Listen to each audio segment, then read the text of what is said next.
Hello, everyone, and welcome back to the Absolute Women's Football Podcast for our Euro 2025 review. We've been live the whole tournament, and now we're finally getting to wrap it all up. And it feels like, I was going to say it feels like yesterday. No, it feels like the whole tournament that we have indeed covered for you. And everyone in the chat has been there with us, so thank you once again. Over the tournament, which we brought to you in partnership with the whole 115 yards, of course, we brought to you nearly 50 hours of live coverage, over 80 goals scored in regular time, multiple shouts of disbelief, various swear words and inhuman noises, and ultimately one European trophy came right back home with the Lionesses, and we couldn't be prouder, of course. Tonight, I'm joined by the lovely Paul, who has been a wonderful constant throughout the tournament. And fantastically, we've got our Chloe Bear back for this evening to talk all things football, because we've missed you, Chloe. So how are you both, first of all? Yeah, good. I've had a very exciting day. Bang. I was going to say, do you want to tell us a bit more about that? I do. I got the incredible opportunity to interview our court today, our lovely Courtney Brosnan, and that happened, and I'm still in disbelief that I actually did that and it happened, but amazing, fantastic. Did you refer to her as our court? I didn't actually. Hello, our court. How you doing? I didn't actually. I nearly did a couple of times. I was like, no, do you know what? Can't do it. And I'm like, she's so lovely. Like, she's so nice, and I love her even more now.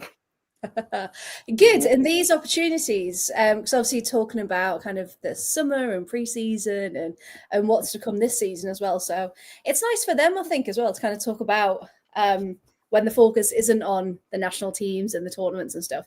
It's actually back to them and clubs. So it was, a brilliant opportunity. And of course, once it's published and all written up, then can't wait to read it either. Thanks. I'll share it all around when it's done. Yes, I was going to say, remember to follow Chloe on all her socials so you can read that one when it's out. And of course, good evening to everyone in the chat. We've got hey, Matt, you were first in the chat this evening, 8:30 give or take, as well. Time for Team Chaos. Yes, evening to Graham.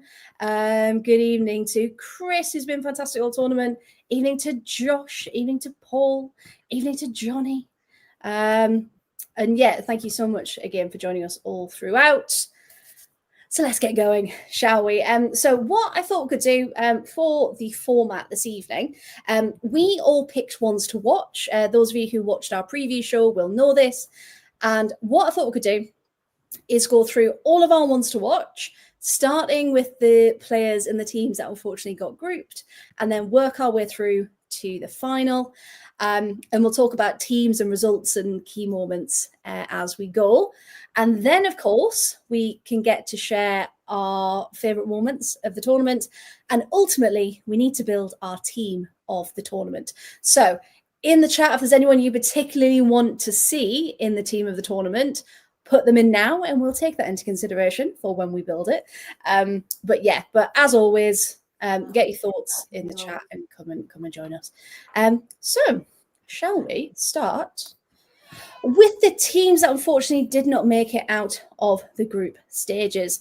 We'll start with Group D now.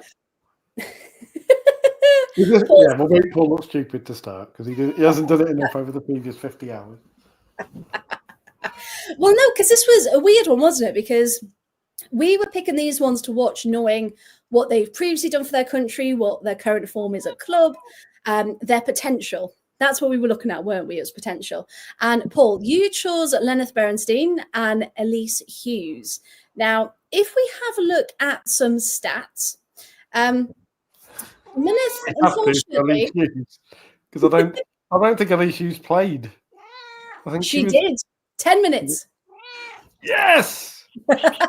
And they were the best 10 minutes a Welsh striker played in the entire tournament. And I told you she was amazing. And if they played her more than 10 minutes, they'd have got out of the group. Because that's it. Well, let's start with Elise Hughes while we're there. So of course, those of you who watch us during the league, during the season, you will, of course, know that Elise Hughes ruptured her ACL. So huge injury last April. Not April just gone, April before, just let everyone know. And her coming back from injury, this tournament was a real motivation. It was a real push. And she came on in match day 3 as a sub for Fionn Morgan, who else, to play the last 11 minutes of a tournament. But Paul, ultimately, managing to come back from such an injury, that's incredible for her to do that, right? Thank you for giving me some desperate excuse to find something positive, because I was there like the whole time. I was like, yeah, I probably should have gone with the obvious and picked Jess Fishlock for this one. Like, yeah, because as we know, Jess Fishlock, icon, legend. Icon, legend. One of my favourite moments of the Euros. It wasn't one of my favourite moments of the Euros as well. Jess Fishlock scoring for Wales, of course. Yeah. That seemed to be because of course their first major tournament, first qualification. So anything they did was going to be better than ever before and was going to set the bar for next time. At 38 years old, so there's still hope for me. I'm only a couple of years older than her. Hey, you know, next World Cup. Next World Cup, mate, you'll be there. To be clear, for England men, not one of these. Oh, you know, I might put a wig on and go and say I can play for the, you know, all that crap. Very much for the men. I was going to say, we all know you better than that. Don't worry. But what is pleasing, yeah, like you say, for any player to come back from an ACL is a big thing. And we had several players coming back from ACLs and feared ACLs in this tournament, and several big players missing. Yes. Like Lena Oberdorf for Germany, for example. Yeah. Who was a huge miss. Absolutely. And for Elise Hughes to come back, and it just makes me sad that she got that ACL, because because both for Crystal Palace last season in the WSL and for Wales at the Euros, she could have been such a major contributor, because obviously with 20 goals for Crystal Palace in the Championship the season before, she did her ACL to get them promoted. And we said when she got that, oh, that's a massive loss. And she really could have been huge. And she's just much better than Hannah Kane, who did score. And it was a very nice goal for Hannah Kane against England. England had already scored 4 at that point. But hey, all counts. But hey, you know, the Welsh enjoyed it. You know, and we've had far too many rugby matches where England have scored consolation tries and against the Welsh. So yeah, suffered a few of those. But yeah, it's Elise Hughes is very much a what could have been. And I admit I took a bit of a gamble on her and picked her out because I thought Jess Fishlock was the obvious pick, and everyone was just going to kind of go, yeah, we know. And obviously, like you're fond of saying, one of the things we love to do on this podcast is kind of shine the light a bit more on the people who aren't the obvious picks who everyone else goes for. And on reflection, I probably should have gone for Fionn Morgan if I'd wanted to do that, who it was announced today has joined West Ham as well. Yeah, what a sign of West Ham. Plucking her away. And I just think, I hope Elise Hughes this season gets back to her full strength. And shows, everyone what we've been and we get vindicated, and I can spend most of the championship season going, see, this is the Elise Hughes that I hoped we'd see at the Euros. Yes, exactly. And it's that potential we were looking for. But Wales, just to kind of summarize in general, although they, obviously didn't make it out of the group stages and they didn't finish last, we said during the live streams, for those that did follow us and did watch along with us, that they never looked out of it. They never looked defeated. They never looked like, oh, they're trying their best. Like, they were in every single game, weren't they? Right till the end. They were, and crucially, Megan Feringa for the Athletic, who was writing for Wales. If you haven't had the chance to read Megan's articles, and you have got access to the Athletic, go and read them, every single one of them, because the way she writes about Wales at the tournament is utterly incredible. It's the way I admit I'm a bit biased because I like the kind of lyrical writing that has, you know, classical references and a bit of descriptive language and tries to convey the whole feeling of being there rather than your stereotypical talking point, fairly cold stuff, or just your bog standard writing. And Megan's definitely goes on that. But her last article writing about the way the Welsh fans hung around, even though they'd been beaten 6-1, and were still singing an hour and a half in the stadium and had to have the stadium employees turn the lights off in order for them to leave. I mean, what it means to Wales and what it means to Jess Fishlock and what the goal meant. It's superb writing, and she says it far better than me. And I think that she really captured, like people are saying in the chat, the whole point of Wales this time round was being there. Yes. And they were there, and they weren't out of games. And ultimately, they had their moment. And they also scored goals.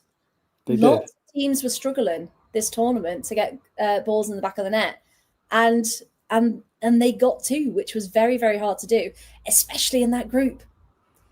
Yeah. I mean, they were given a practice, you know, they were written off completely. And they were in the group of death. And at that point, everybody pretty much went, okay, Wales are out. It's all about how well they do. Yeah, it was like a free hit, wasn't it, at the end of the day? And Jess Fishlock had her moment. A legend of the game finally got her moment at a major tournament. Yes. For her nation. Yeah. After 20 years of toil and triumph and stuff. And genuinely, it sounds silly, but it puts me in mind. The only thing I can compare it to in my head, there's a very famous ice hockey player called Ray Bourque, who played for 20 odd years in the NHL, and Swedish chef, of course. But he was one of the best players of his generation at his position as a defender, you know, Hall of Fame defender, very, very famous, played in Boston for many, many years, never won a Stanley Cup, won a whole bunch of other stuff, individual awards, but never won what's considered the highest award in ice hockey.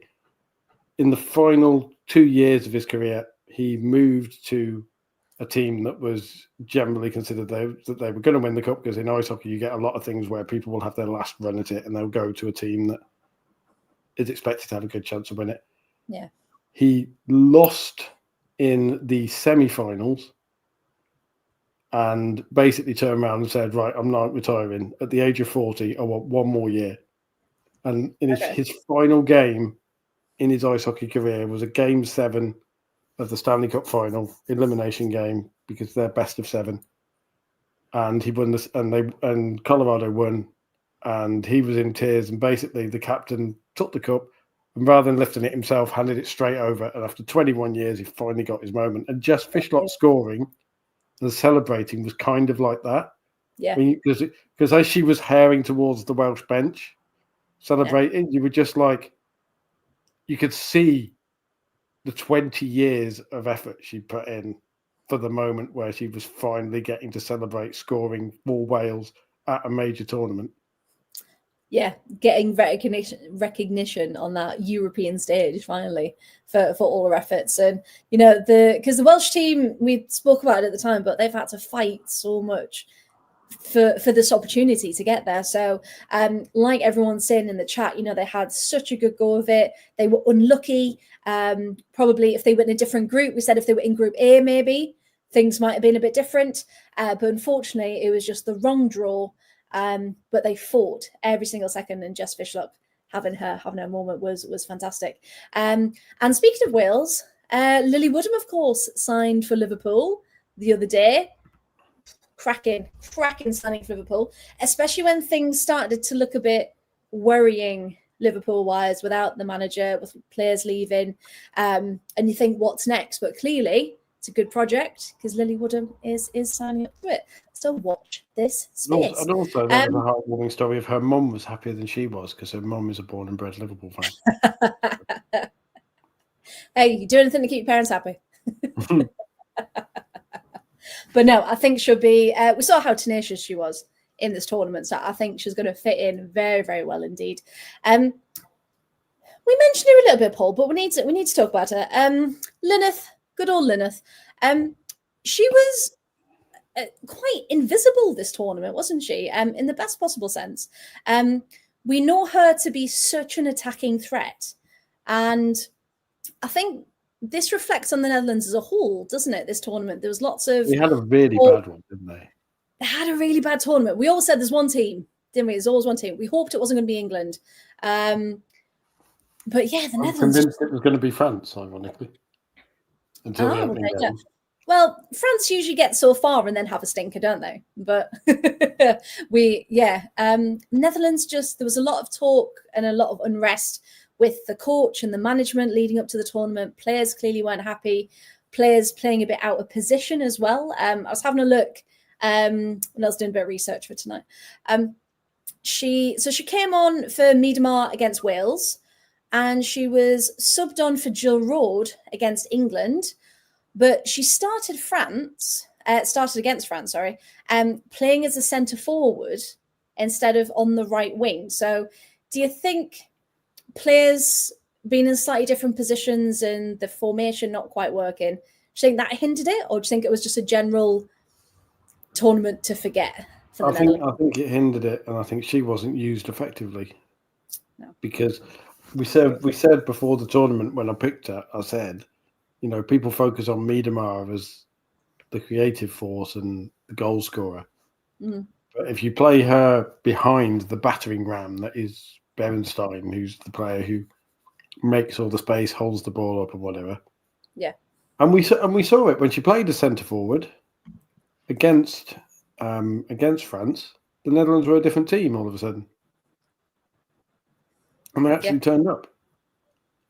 Unfortunately for the Netherlands, France really turned up. But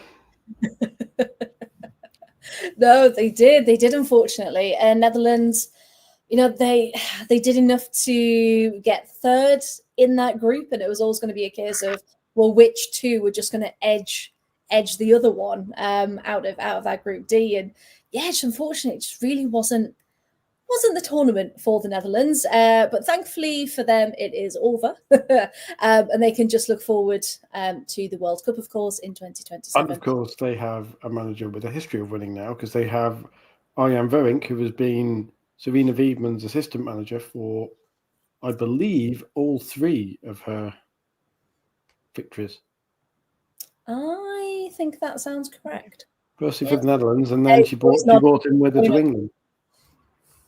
Oh, well, that's the thing. Yeah, that's right.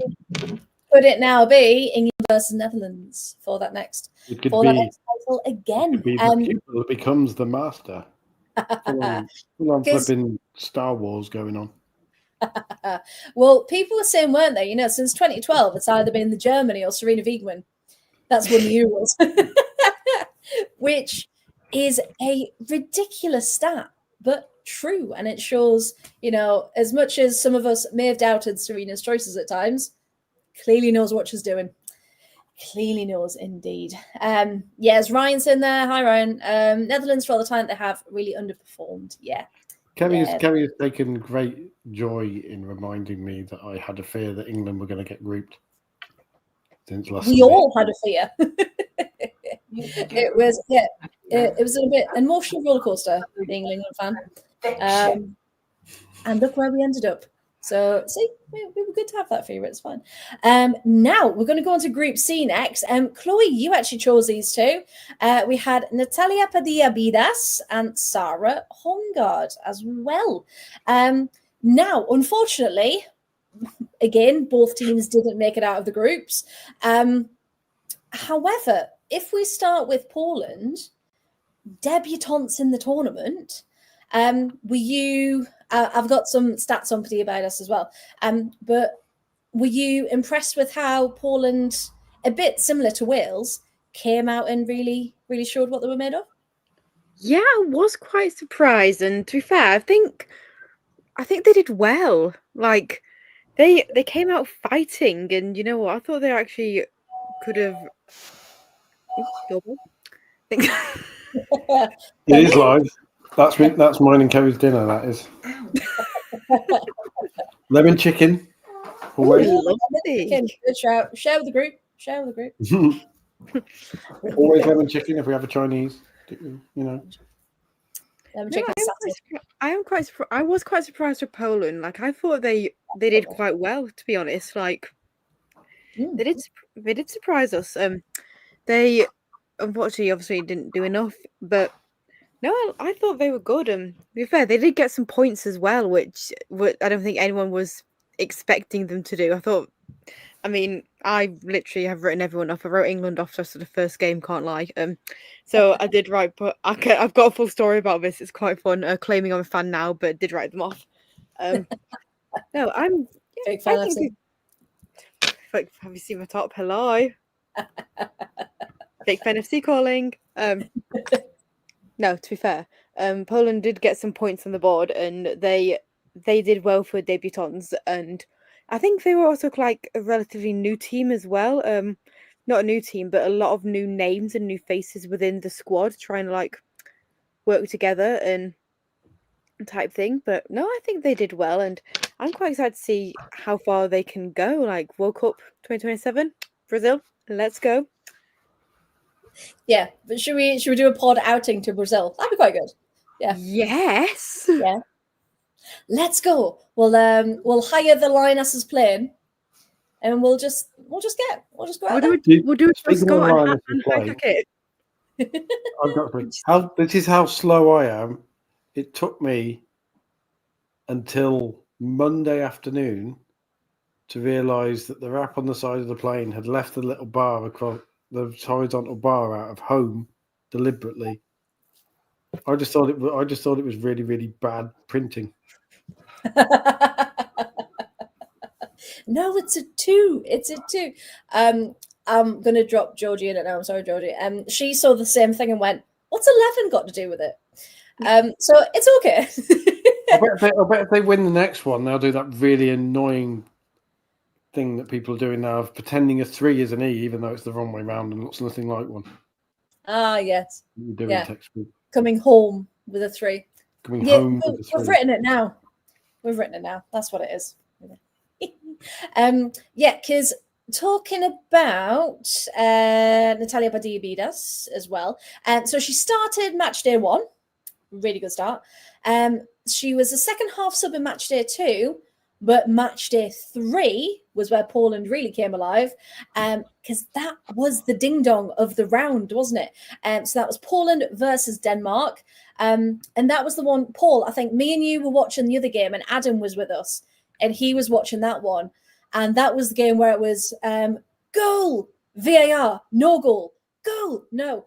There were some cracking reactions. That was the one where the second Polish goal was an absolute howler from Maya Bay,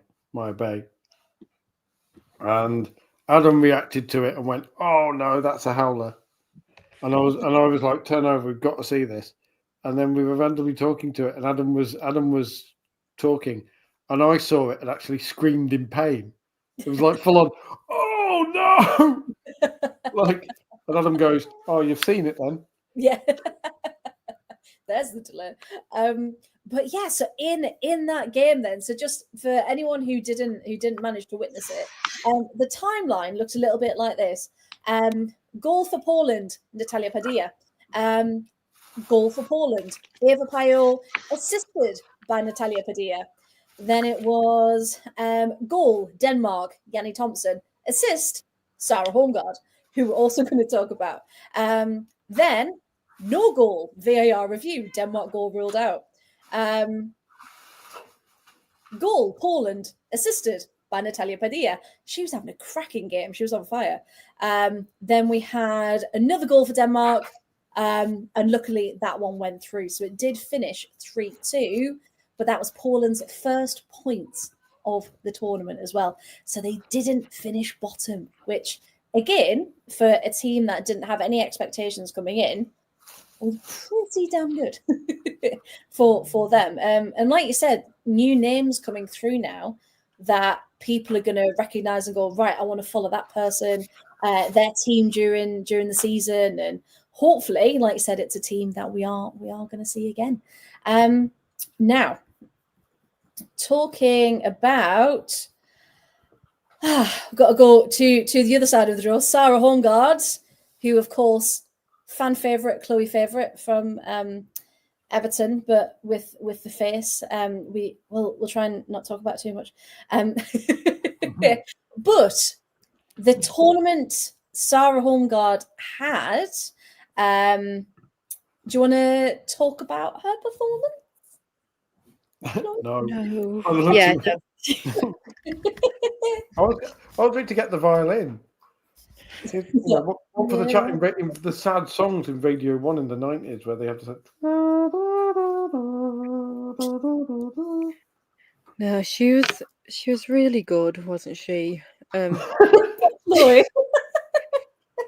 I haven't actually prepared any notes today, guys. So you've just got vibes. I'm normally very on it, but I've had a busy day. I interviewed Courtney Broughton, and I'm interviewing Leanne Kernan tomorrow. If I haven't mentioned yet, You should have mentioned that. Hey, you're a busy lady. I've had a busy life. I haven't prepped. I'm just coming back. I'm just coming here with pure vibes and a little bit of chat. To be honest. Vibes and chat. Hey, you watch the matches. I'll prompt you. You just have a little chat. You've got the Nikki Boucher approach to it. Just pure vibes. Just figured honesty is the best policy, isn't it? That I'm not prepared. I'm here. Pure vibes in Glastonbury, and I'm trying to remember what AI said. What AI designed all the features. Chloe is all of those features. All in one swirl that looked like a shell. And also, essentially, anyway.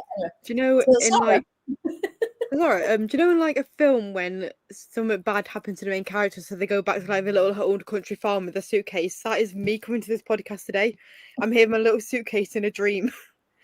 Like, so we're basically in a Hallmark movie.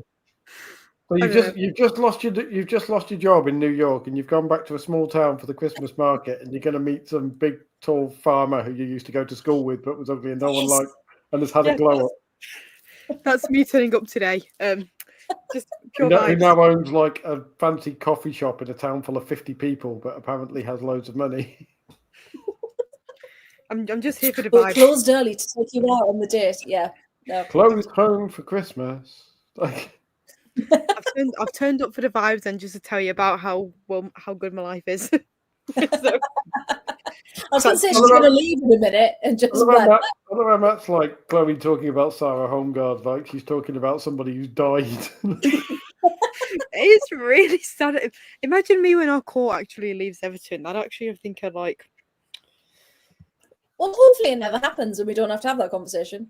Better not, because I think that might actually be the day that I'm retire, except she'll just become assistant manager for Brian. Yes. The pair of them. She can stay on as goalkeeper coach. No, the way she was actually talking about him made my heart so happy. Like, I was like, oh, Courtney. Yeah, Sarah Holmgaard. Not an Everton player anymore. I picked her because she was an Everton player. She buggered off to Real Madrid. She was shit. Move on. Sorry, she'll be great at Real Madrid though. But no, I think she had a great tournament. She turned a sister once again. Not to a sister, a sister. Her sister was there, but in the middle of the pitch, she just turned to her sister. And they started a dance routine. Why has nobody not taken the sister theme and just put Karen and Sarah Holmgaard playing football? Oh dear. Yeah, we need to make that. With all the time we now have, because no football. What do we do? Why is that not happening? And Kerry just goes, because not everybody is 43 years old and a bit sad. I didn't say you were sad. I said you were old. Oh, that's all right then. No, we love sister. But yes, she did. She turned provider. Yes, very good. Good contribution. I don't Right? have any more. I've got more. I'm bringing One vibes. thing that I was very proud of. Does she take corners for Denmark as well, though? Yeah, She does. sometimes. There you go. Centre back. See, a centre back taking a corner is just wrong. Like, No, it's I one think of those. She's good at it, but it's great. She needs to move to left back or something. According to her Football, and Karen that's- are the that's same definitely- position, so it's like it's tough for who plays like the midfield and then who is the other side because they've got the exact same. That's why our Brian used to have a headache over who started and who came on because they never. It was very rare they played at the same time. So they played the same position just to complicate things even more. Twins playing the same position. Who would? Do you reckon they ever played as each other? So like Oh, they put the team sheet down as everything, and then like 15 minutes in the game, Brian's sat there. Karen, get up the field. I am No, Karen. That is Sarah. No, because I said to Freya that when after Karen got the red card in the derby, what if when Sarah got the red card in the derby, what if it's actually her playing for the week after? Like, what if one plays the first half and the other plays the second half? Just as like Sarah's on the first half and then they just swap shirts and it's actually Karen the second half, but she's still wearing like the Holmgaard shirt. Like that'd be. They never appear to get tired. It's like they've played half the minutes of everybody else. They've got twice the fitness. Is it me or is Karen just looking a little bit taller? Like She's her hair's different. Why she changed the ponytail? Is that a choice? Is that a superstition at half time? Like, No, I really enjoyed watching Sarah Holmgaard. And yeah, she created some. She was great assists, great passes. I miss her lots, and I want her back already. But we still got Karen, so that'll be fine. But miss Sarah. Yeah, exactly. But yeah, you no, just see the reaction meme of Chloe sat there like, feel like shit. Just want our home guard back. Literally me. I just want her back. But yeah, no, she assisted Yanni Thompson's goal in match day 3. And, stats wise, that's the only thing that's going to flag up. But we know what she can do in defence. We know how much of a contributor she is to the team. So overall, still happy you picked both of those, Chloe, as ones to watch? Yep. No, as Dappy once said, no regrets. Wow. A Dappy reference. And also, to not show my age, I'm 25, so that is not even my. I'm the youngest on here right now, and you're making a Dappy reference. Not even my genre. You know what Dappy's favourite number is? What? 9. Yeah, my apologies. We always start the podcast and then we go off on a tangent, but we're back. We'll be back. Hey, I've already declared I'm here for the vibes. Like I've just. For people who haven't watched before, this is what happens. Yeah, this is what happens, but we always finish eventually. And as Chris always says, #Team Chaos. Yes, because what's the point in a boring podcast? Hey, we'll always bring the fun. Now, That's counter-pressed. Anyway. No shade. So Matt's saying, I thought Dappy's favourite number was number 1. Shoot. Well, I thought that was Tinchy Strider, he said, showing his knowledge of N-Dubs featuring Tinchy Strider. Or was it? Dubs. Yeah. Because In now fairness, he did sing the chorus and Tinchy Strider did a shit rap, so yeah. I'm singing the beginning bit in my head now. That's kind of how it's going. Just another fun little reference. Talisa and Gary Barlow's feud on the X Factor is My Roman Empire about. It's the best thing I've ever seen. Just a moment on Tulisa. Do you remember every time she came on the stage and she showed her tattoo, and that was like her power pose of girl boss? Yeah. Oh, good. We should do that and write our own like. And live lovely. Yeah. I've actually got. You'd see it upside down, but like that's my Talisa pose. Can't quite hold it because for some reason my arm. Oh God, we should do it. Our topical tags. Yeah. The beginning of every episode. Live I've lovely. got the first law of Satanism on my arm. In medieval French. In medieval French, because Like a I'm a twat. poser or a twat. Let's stick with Paul. We love you, Paul. It's okay. Oh, So I do love him, but I think For was those gonna of you who haven't seen the podcast before, or perhaps new to the podcast, this is Chloe. No, this isn't Chloe. That's Chloe. That's Gary. oh, Whoa. I'm going to go and turn the light on now. Back in 5 minutes. Call the police. yeah, I was going to say, and that was the end of Paul as we knew him. And we wish him That's well. a clip, that is. Oh, brilliant. Yeah, so for those who haven't seen the pod before, in the background of Paul is his lovely partner, Kerry, who has some cracking one-liners that we really appreciate her for. After England equalised against Italy, just informing nearly 1,000 people, fuck my arse! Or was that Sweden? That might have been Sweden. I don't remember. Where's it? It's just all blurs into one at this point, doesn't it? So this is why we're trying to. I have no idea. I love how everybody in the chat has now decided I'm dead.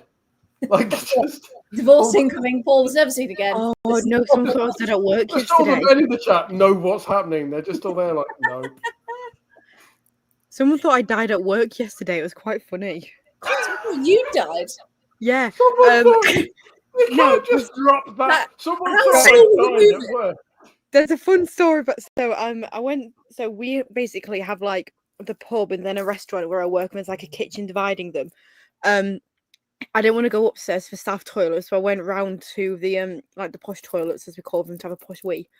And I was just sat on my phone because I don't like smoke or anything, but I wanted like my 10 minutes, like they get. So I wanted my 10 minutes. So I just sat in the toilet for 10 minutes. And because there was no sound and no movement, someone knocked on the door and was like, "Are you okay in there? Do you need any help? Are you dead?" And I'm like, "No, perfectly alive, thank you.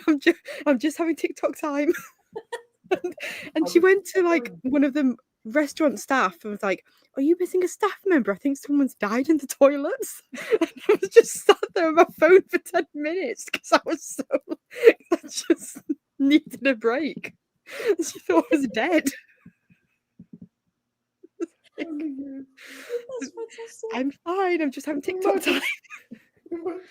That's a 24 hours. Today I interviewed one of my favourite ever players and fangirls. Yesterday, someone thought I was dead. Oh, Emily's literally just come into the chat just in time for yesterday. I went. I'm like, Hello, I mean, I nearly died today interviewing Courtney, but yesterday someone did think I was dead. I'll bet Emily will have a question for Leanne Kiernan, by the way, as a proud Liverpool fan. I literally Yes. just wanted a posh wee, like, and someone thought I died. Oh dear. Aled, we haven't even made it into Group B yet, mate. Gonna be here a while. Is a posh wee sparkling? Is it like champagne? It's sparkling. Yeah. No, it's just a posh restaurant. It's just a restaurant's really posh. So we just call it a posh wee as opposed to our like pub wee. Yeah, poor Or the staff wee and the staff toilets, but I didn't want to go. I couldn't be bothered going upstairs. You're Oh, really Chloe. struggling, Paul. I think you need to see a Living doctor. life. I couldn't be bothered going up the stairs, so I just went. Merch, please. Just hashtag posh wee. Hashtag posh wee. Educating the nation about my antics at work. I mean, If your piss is fizzy, mate, seek medical advice. there we go. That's if you take one thing away from this podcast, everybody. No. Matt remembers the exact quote. Everyone will remember Kerry's reaction when she called England the jammiest set of bastards to ever kick a football. She just sat here nodding away. Yeah, she's like, "Yep, proud of that one." However, while we're on it, Group the A. fact that award-winning, ladies and gentlemen. No, so Award-winning posh wee. where Alan said, "Have we talked about our best players and moments from the Euros?" No, we haven't. So get them in the chat, and we'll compare them right at the end. Okay, so we're going through all of our ones to watch first. We're talking about our teams, and then we're going to get onto our favourite moments. There is a plan. I have an outline. I have made notes. Okay. We've already ruined it with Posh Wheeze and Chloe dying. And then Paul and Chloe turn up and just start talking about it. Hey, I've made it very clear at the start. I'm here for the vibes only. Speaking of which, I'm here to it's the next entertain the group, Posh nation. B. Just like this. Oh, God. Oh, you know, you try so hard to keep it online and just no. Just a supercut of Freya going, oh, for Christ's sake. Paul is asking a very serious question. Do you get a free quinoa when you do a posh way? Oh, it's a very good shout. We should do. It's like the posh Italian restaurant, so it's like a garlic bread of bolognese. Yeah, but how disturbing would that be if someone was just like, "Excuse me, quinoa," in the toilets? You're mid-flow and someone offers you a bruschetta. Look. Oh, the bruschetta's lovely. Want some olive oil with Talking, madam. It's over the top. Apparently, normally you're telling your rosy vibes tonight. Yeah, I'd just like to add for people who are new here, I am actually normally quite more prepared than this. She's not. Whoa! I was about to say then Freya can vouch for me that I'm normally prepared. No, I just did it. That was a chair shot. That was like the No, shield. Chloe is normally very good with her notes. She is. I can confirm. I was just having a fun. Right, okay. Right, let's get back to it. Group B. These were mine. That's kind of how Portugal's tournament went. So let's start with Jessica Silva, Portuguese forward, who, again, just really couldn't get going, unfortunately. Started the first game, but it was against Spain. We all know how that ended, 5-0. Just couldn't get a look in. She was a second half sub in the second game, and that was the one, if people remember, against Italy. Anna Borges ended up with a red card. And she was subbed on in the second and third games for Anna Capetta as well. So it seems like after that first game where nothing really happened, she was kind of shuffled out of that pecking order. She was out for a while with injury. Again, if you watched the previous show, I said she'd had some issues and she was out for a while and she was trying to get through rehab to get back into the tournament. But unfortunately, it just really wasn't Portugal's tournament either. Couldn't really do much with the group they were drawn into. It didn't help, of course, that Italy and Spain were just a bit too strong for the others. My other pick from Group B was Tessa Vullaerts, the Belgian forward. We also said how, when they played against England in the Nations League, how impressive she was and how integral she was to that forward line. And looking at her stats, she scored and assisted during this tournament. But as we said earlier, it was a tournament where every group, pretty much apart from Spain, who'd kind of topped it pretty early on, and Sweden to a certain extent, every team was fighting for those spots because it was so difficult to score goals. So the fact that she scored against Spain in match day 2, a very, very key moment for her, and also scored against Portugal on match day 3. And you just think she made the best impact she could in a team that's still trying to find their feet and still trying to move forwards. I realise I have misread my notes. She assisted both goals against Spain. That sounds better. In match day 2 and then scored against Portugal.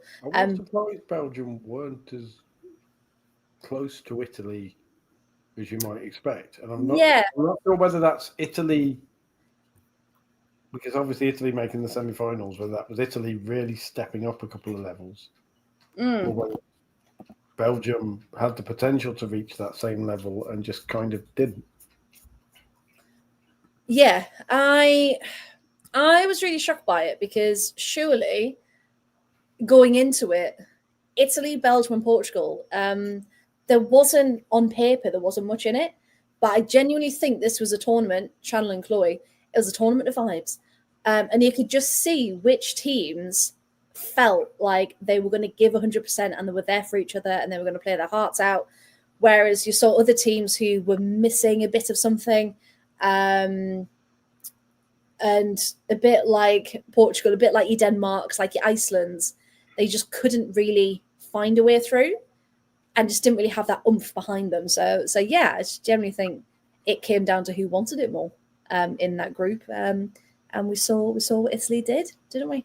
So yeah, so they were my two from Group B, and unfortunately they did finish third and fourth in Group B. Belgium on 3 points, they did win a game, and Portugal only on 1. So at least everyone in Group B got some points, got some points on the board.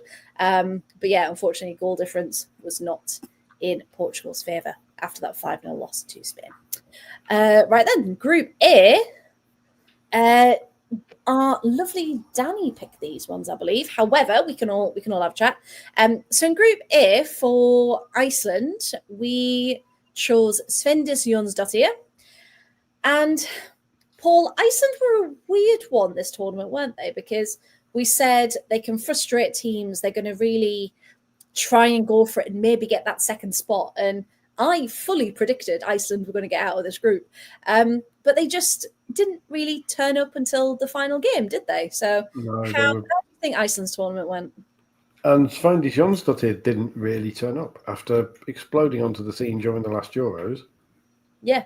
Didn't really, but because she was probably their best striker, their main striker, and she was always taking throw-ins because of that missile of a throw-in she had. Yeah, of course. And corners, and you'd rather want to be on her to be on the other end of them, and it was just Iceland were disappointing. It didn't help that they lost Gladys Vigosdottir to injury, and they had the silliest sending off I've ever seen, or one of them in the first game. Yeah, that was Arnarsdottir, wasn't it, in that first game? I believe. Let's just double check. Heidersdottir. So ridiculous that sending off. Antonsdottir. Dottir. So many Dottiers. All of the Dottiers in that team. Proud day for Anton. Coincidence. But yeah, so they had that early red card in the sense of it was on the first game, and then we said that kind of rattled them a bit, didn't it? Because just getting a decision like that when you can tell they felt it shouldn't have been a red, it just not the best starts and couldn't really get into it. And Jónsdóttir didn't actually score until their final game. In the 6th minute. So it was early on. They knew they were trying to fight for something, but ultimately it just wasn't enough, was it? And they finished bottom of the group with 0 points, and only scored the 3 goals in the tournament. So yeah, it was just a bit. It was a strange one, that group, because we'll talk about Jutta Rantzler as well, and she also didn't have as much impact as we expected because she was only used as a second half sub during the tournament. Paul, would you have done anything different with Rantzler? I think part of that was injury because she was coming back, wasn't she? Again, we picked players based on what they could do, full strength. And we probably should have not picked players coming back from injury. Is the learning from that, or be wary of picking players coming back from injury. Didn't we? I had to. But you want to be optimistic. But Katarina Kosola was Finland's breakout star of the tournament on the right wing. She was very, very good indeed. And scoring for them. Maybe we should, Dan is pretty good at picking out players to watch, and I think if Rantzler hadn't been picked in the squad, I think he'd have picked someone like Kosola. I think as soon as Rantzler is put in the squad, we know what she can do. Having seen her play for Leicester in the WSL, and Leicester have suffered without her as well. Yes. Yeah, we saw last season, didn't we? Just what they were. I don't want to say reduced to. That sounds awful, but they certainly weren't where they could have been without her. So yeah, again, a very, very strange tournament indeed. Chloe, how do you think Group A went? Because we all said it could be anyone's game out of those 4 teams. Norway probably should have got out of the group, and ultimately they did. But yeah, what did you think about Group A? I mean, like you just said, we said that it was going to be that would probably be the closest group there was. Even I think going to the final game, it still could have been anyone's game. Like the points were all so even almost throughout. Oh, bless you. All of the blessed news this evening. To be fair, Norway, I think, struggled after that first game. Like I thought that might have been them done, because they also seemed rattled after that first game. Because I don't know, it's just it was a tough group. It was like, I mean, we say Group D was tough, but Group A was tough in a completely different way because we just didn't know which way it was going to go. I thought Norway might have been out after their first game. Like, no, it was. Yeah, because they just got through, didn't they? Their first game. Only just got through it, and I'm like, yeah, and this isn't the Norway we know. It's like, and then Hedberg missing like all the penalties. All of the penalties. Or worse than England than penalty. No, it wasn't.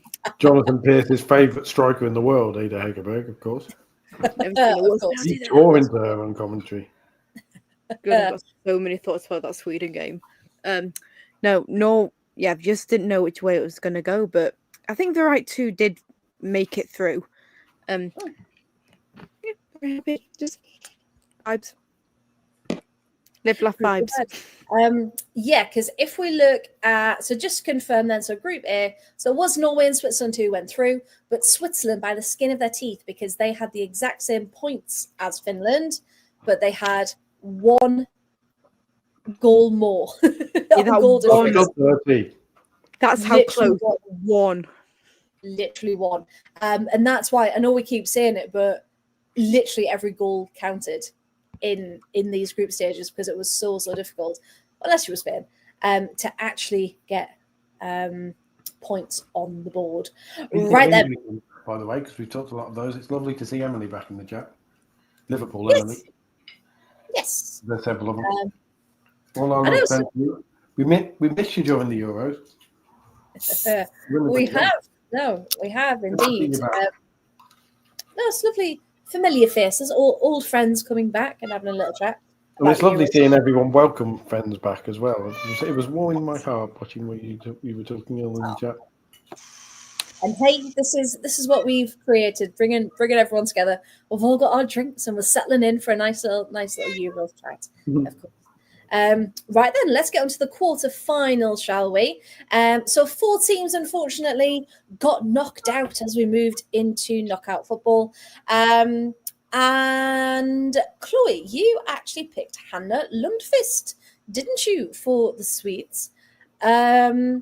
How do you think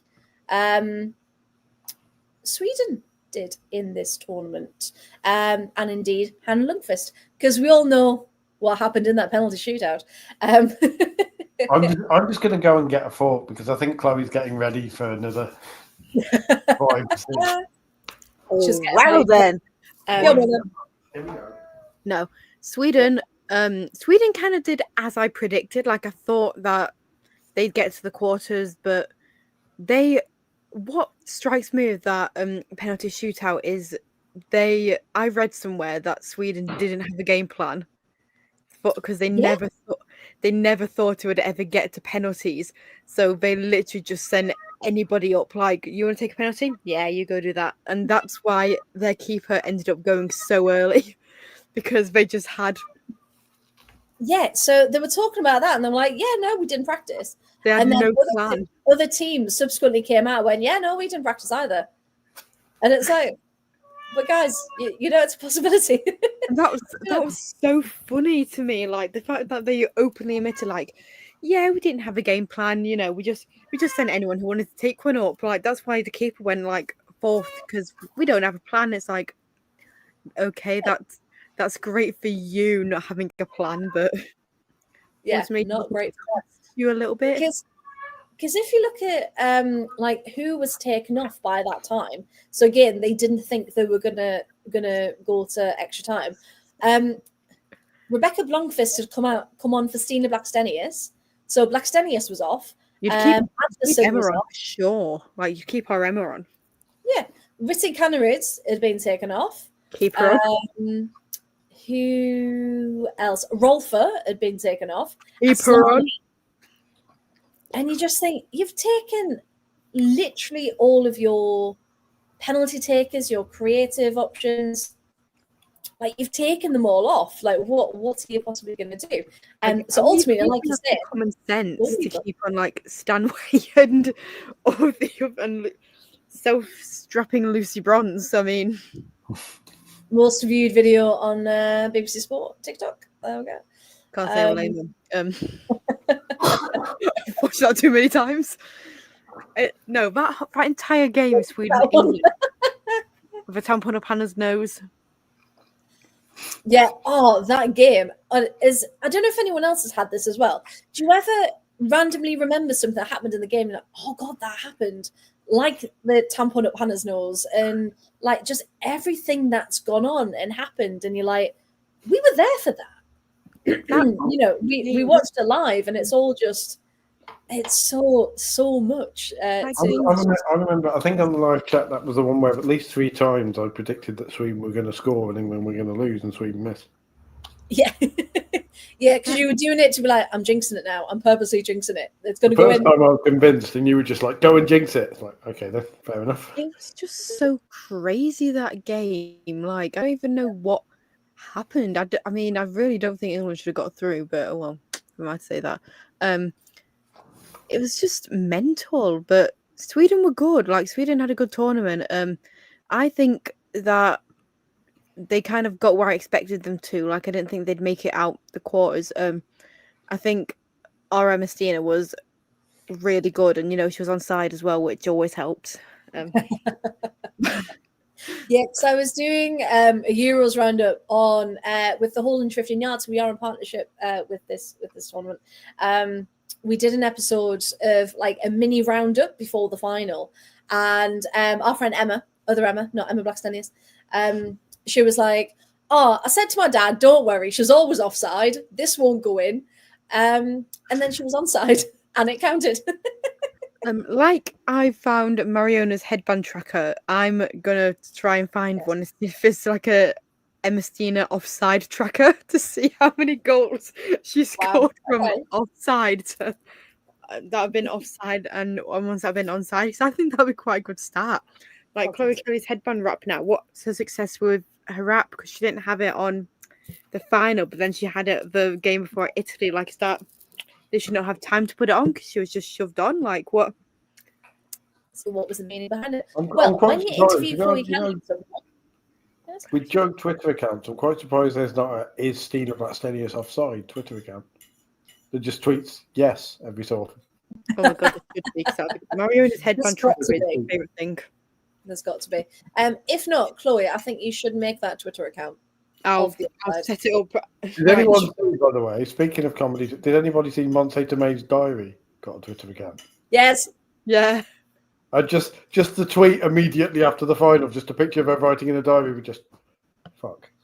I was like, that is tweet of the Euros. That's just amazing. Yeah. Just writing it. I saw that months ago and I was like, guys, we all need to follow this. This is incredible. And then people would tweet in the account saying, "Oh, is your job in jeopardy? Like, what's going to happen next?" And they were like, "You really think I'm going anywhere? Like, what?" And then a statement came out from the RFEF. And apparently they're very happy with Monse Tomei in charge. And they don't think anything's going to change. So, no fears. The diary account like is here Tom to stay. Jones performing on The Simpsons with a gun in his back. Just, that's it. Smile. You're very happy. Dear diary, today's squirrel looked at me funny.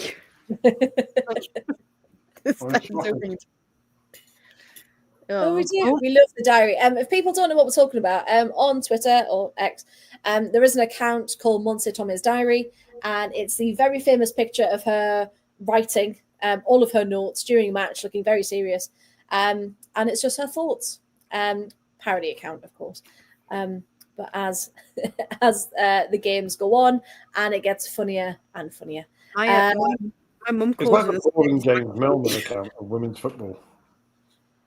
In men's football, they just had someone called James Milner boring when he played for England, and so someone set up an account that just said things like, "I went shopping today. I saved £20 on my car insurance." Because you can never have good enough. And then they gave up because they realised that it was just Michael Owen and they couldn't beat the real thing. Kevin. However, David saying there predicted the final before it happened. Yes, we did. Ryan's getting a bit defensive. Leave my Stina alone. We love her. We think she's love her. We absolutely love her.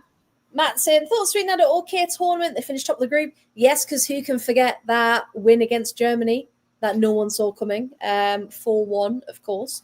I think a managerial mistake from Gerhardsson ultimately cost them in that quarterfinal. Yeah, they assumed it was all wrapped up and done, didn't they? So, bringing on different subs, trying to see out the game.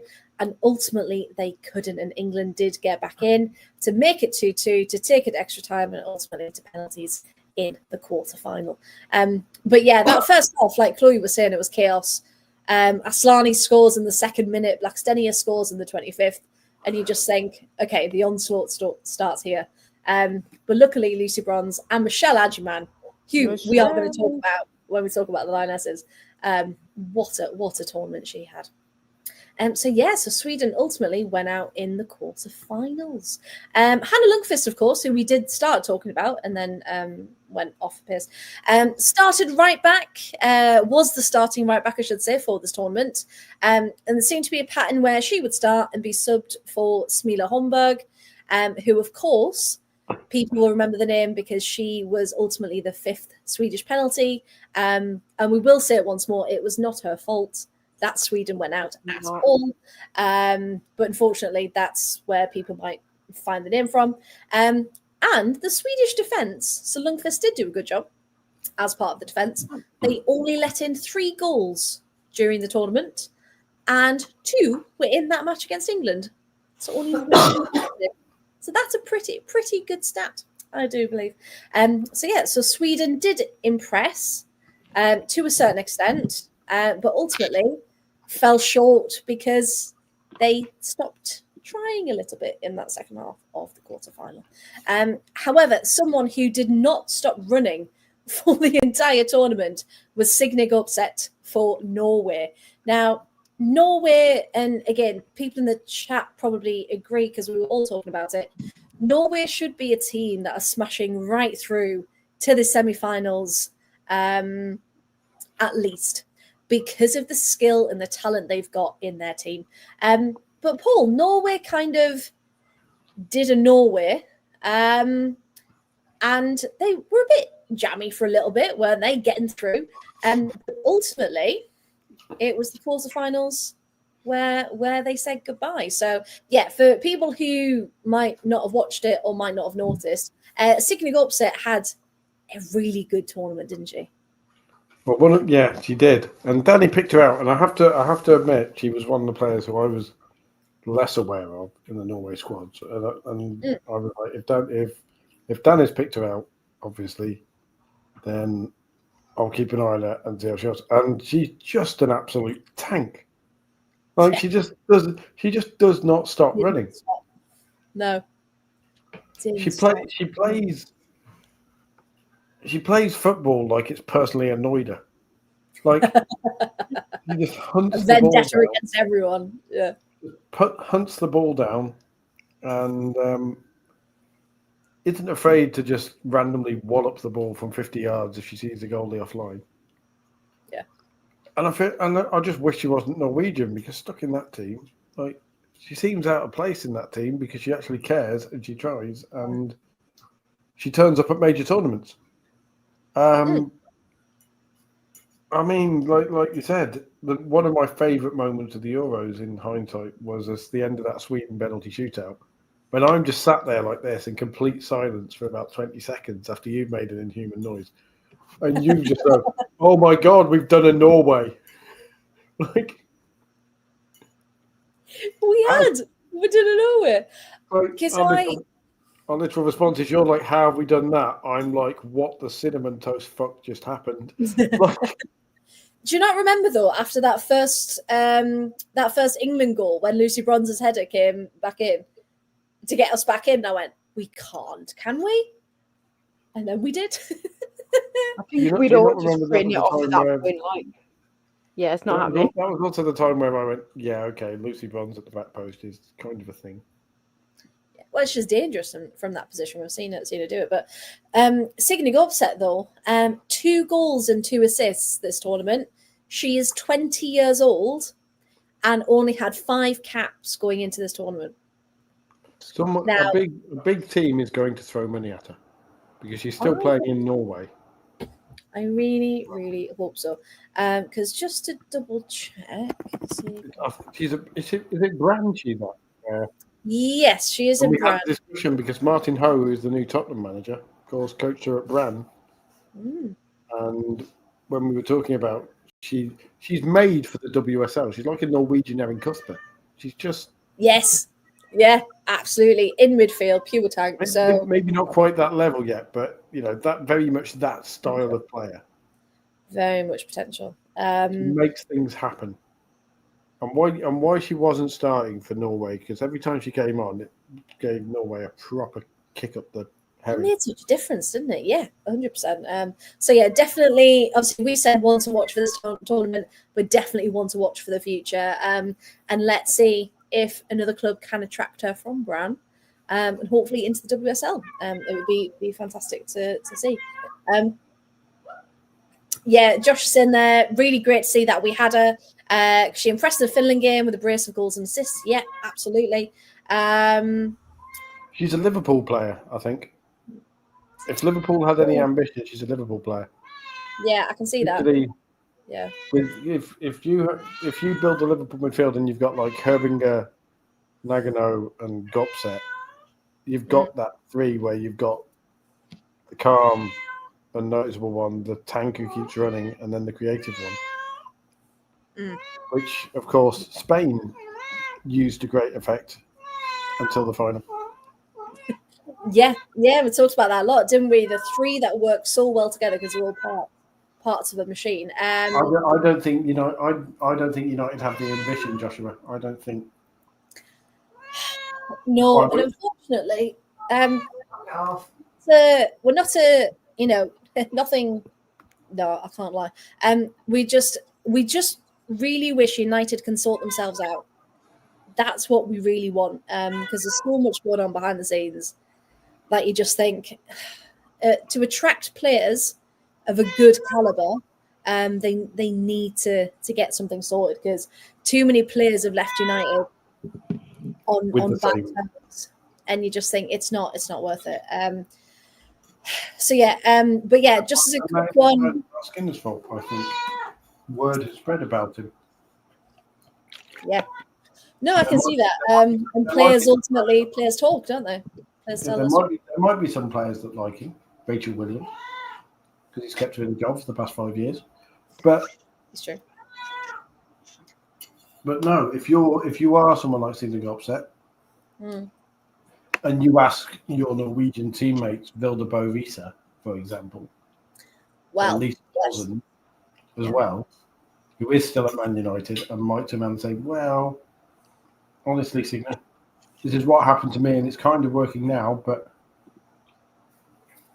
yeah, but look what happened at the beginning. Look what, yeah. Or do you want to go to Spurs with the coach who played you at Brann all through last season and responsible for you being in the Norwegian team, effectively? Yeah. I mean, what a signing for Spurs if she did follow him over. It'd be incredible. Yeah, Telemann Bazette as well. For that Norwegian side, yeah. So she'll know, and ultimately she'll make the right decision for her, won't she? But yeah, from our perspective on the outside, it's just it doesn't seem great. Let's say. I think Telemann will be out of Man United by this time next year. Yeah. Early prediction. Okay, everyone write that down in your diaries. Paul's early predictions. And just another one about Norway from Matt saying, Norway must be underwhelming. Yeah, Gemma Granger showing her inexperience at managing at the top level.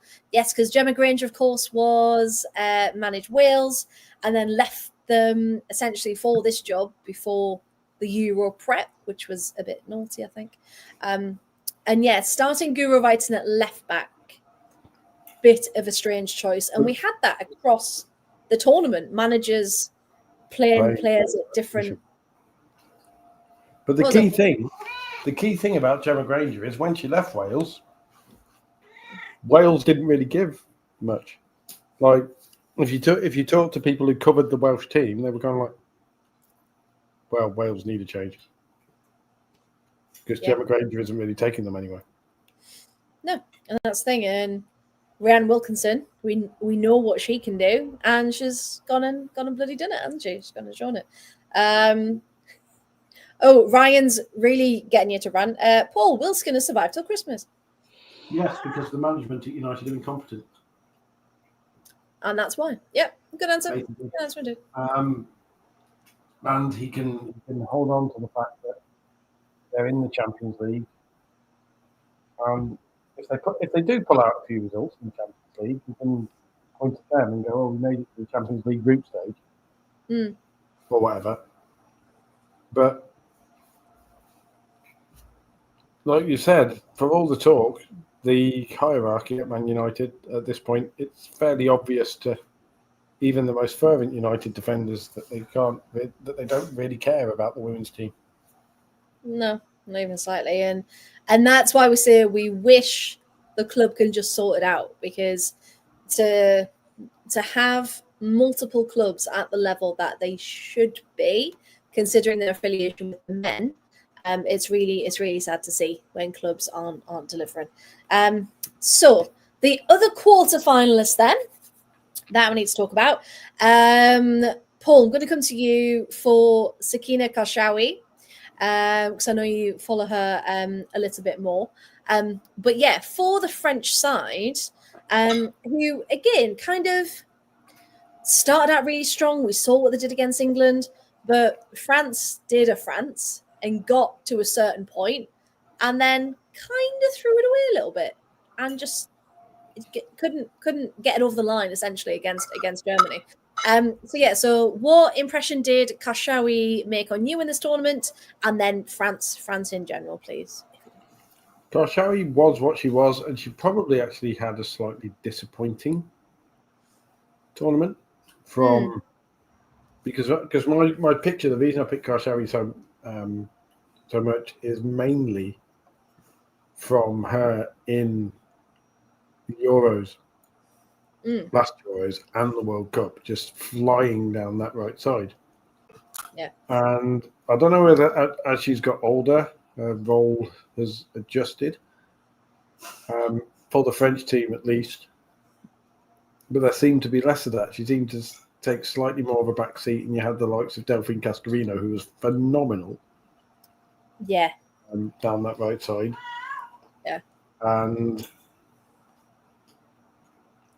yeah, given a do-over, would I have picked Karshawi if I was picking? Probably not.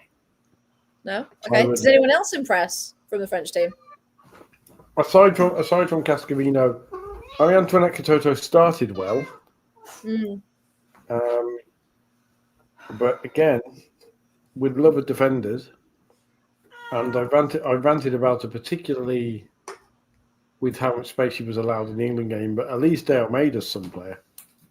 Yeah. And I know you'd like her because you've mentioned her when England played France in the friendly or in the Nations League. But she was often a centre back or right back who was furthest forward, and you go sat there like, okay, what on earth is going on here? She's Maëlle Lacroix for Lyon, I think, is a very, very good player who we're going to see a lot more of because she's only 21. And then it's a lot of the names in the French team that you kind of go, because I think they're going to be in a transition next year or two, because I think with the leaving out of Wendy Renard and Yeah. Usually Le Sommer is done, I suspect, because she is in her mid-30s now. And so I suspect she's being gently eased out of the picture. Because this tournament would have been a swan song anyway. Yeah, that's true. Wendy Renard, again, it's a weird decision not to pick her. It looked vindicated for the group stages. Yeah, her leadership. I don't know why you wouldn't. Yeah, it didn't really make sense. It was very clear that the coach was like, right, we're bringing through the next generation of French defenders. Yeah, Because we're having a change. Yeah, it was a very young French defense, Mm. and Ali Sombas 21, 22, Maya Lacar is 22. Alice Almeida, I think, was the oldest player on that. No, Selma Basha was the eldest, and she's 28. No, Karshawi. I apologise. I would get Karshawi and Basha's ages mixed up. Sakina Karshawi is 29, and she was by far the oldest player who might be considered playing part of that defence. Yeah. 29 is nothing really, is it? It's no, 29 is prime of the career for most people. Yeah, absolutely. And defenders supposedly come into their prime slightly later than strikers because of the knowledge and the mental aspect of the position. Yeah, I can see that. Yeah. Karshawi is now fully in their prime, Mm. and I'm surprised Lyon haven't tempted her away from PSG yet. Because those two. Yeah. Then you have oil state money behind PSG, of course. But if Man United really wanted to send a message, Man United would go for a player like Karshawi. Oh, that could be a shout. But they're fairly loaded in that position because they've got Riviere already, who is younger than Karshawi. Yeah, I suppose. Yeah, Riviere can be quite injury prone, can't she? So maybe. Hey, options indeed. Chloe, how about for you? So we had Iman Benet for Switzerland. Now, superstar in the making, as we all saw, recently signed for Manchester City. What a player they've got on their hands. But for a host nation, how did Switzerland perform against either your expectations or whatever you thought of them coming into this tournament? But ultimately, record-breaking crowds at this tournament. So yeah, what did you make of Switzerland?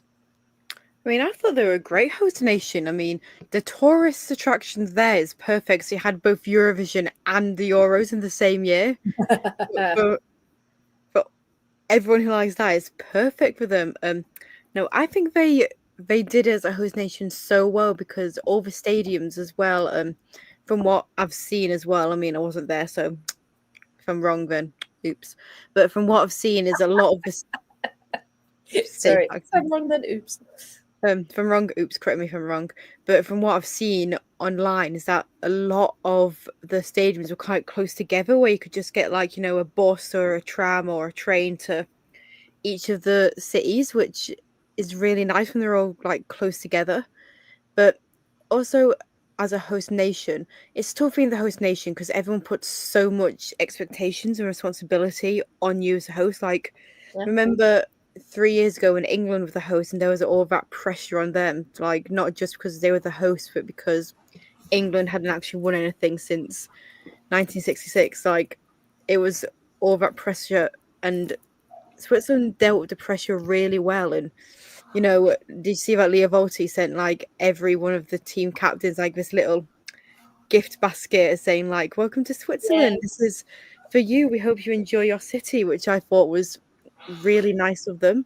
Yeah, and I love City have got such a good player with Benet. Like, she is, I'm so excited to get to the Joy Stadium. Just go get a sponsor. Say it again. It's sponsoring to get a little bit of commission each time you say it. To get there and see her and see what she can do. And as for attendances, I've said this a lot on like social media to like my mom and everything like that. No matter what happened with England or anything like that, they've made history regardless if they won or not again. Like for record-breaking attendances, they've had more shirts sold than ever before. The TV records as well, like not just for England games, but like Switzerland games, the opening games, the derbies, like Finland, Iceland, all them little local derby type things. They got the same flag. That was probably wrong, but not geography's not what I say. I feel like we know which countries I'm on about, but I don't. Those little derbies, they've all got the same flag. Two households boast alike in dignity in this fair derby where we lay our scene.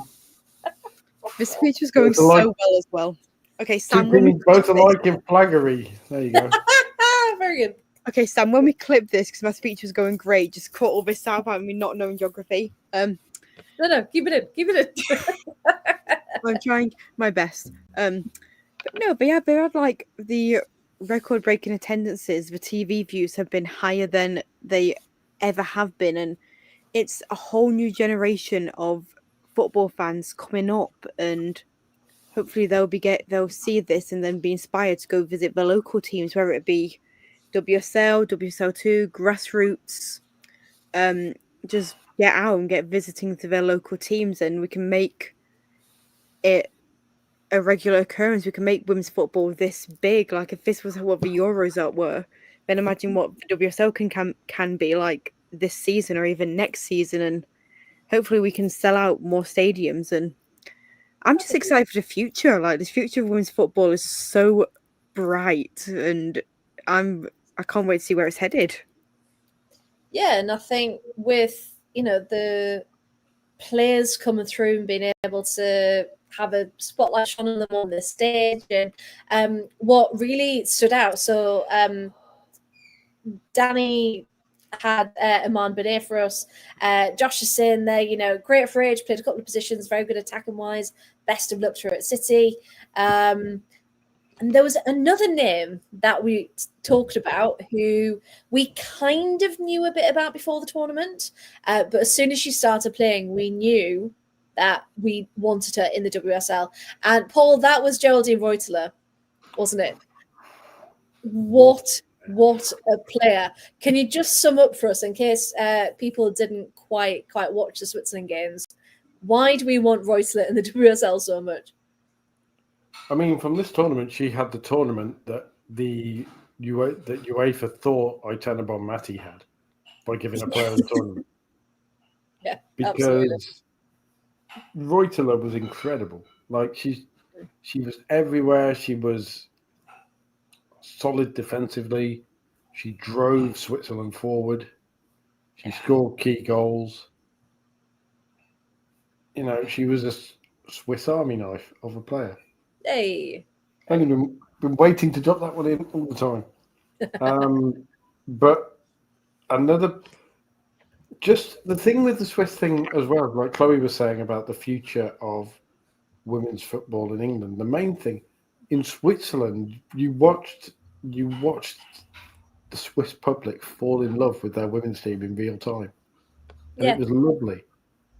It was really, really nice to watch, especially as England went through that. We went through that as English 3 years ago on a wider scale. Obviously, you had the 2019 World Cup and the Olympics and everything, and women's football was kind of a thing. But 2022, everybody said that was when everyone went, where the Lionesses went into orbit. I am a bit more cynical about Chloe saying, imagine where the WSL can go now, because it's what we all said 3 years ago with a home victory, and it hasn't really happened as much as you'd hope. And now Sky is sticking 90% of the games for a league that supposedly desperately wants people to watch it behind a paywall. So that's the thing, isn't it? So they've split the rights between BBC and Sky.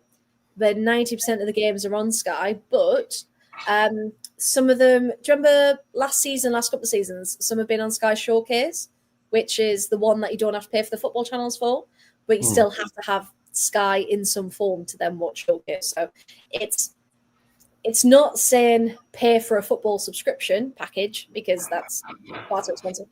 But it's, yeah. So you can see that they want to make money from it because they need to get back on their investment. But also, for the game, still not in its infancy, but it's still not at It level. worries me that they're trying to tear. They're already going to kill the hen that laid the golden egg, because the Lionesses won everything. And we talk about Lionesses tax. We talk about how the only teams that anybody really cares about are the Lionesses. There was an article in The Athletic that talked about that got a surprising lack of attention. Well, I'd say it's surprising. It wasn't, because there was one point made that there were some sources have said that there were some Lioness players who perhaps care a little bit more about their own personal image this time round and that has caused divisions within the squad. Interesting. We won't speculate on who those players are. Yeah, of course not. But I'm sure we have ideas. On the plus side, we won't speculate on who those players are. But if they get more than one endorsement deal, I reckon one of them would say it was so nice they had to do it twice. And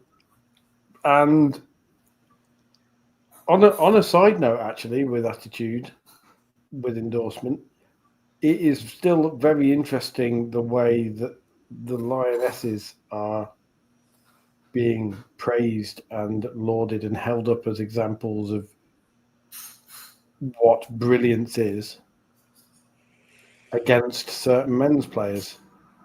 When you look at what they've done, but that's to move on the Lionesses, because I've got off the topic. We're talking about Reuteler, and we were talking about how she led the charge for Switzerland, and she will become probably the face of that team for the next couple of years.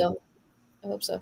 While Schurtenlieb and Benet and Elia Pilgrim, who we only saw, she was amazing.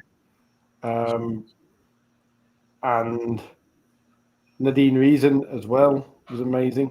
So all these names who, if there is any justice, will be far bigger names in Switzerland now. Because I hope so.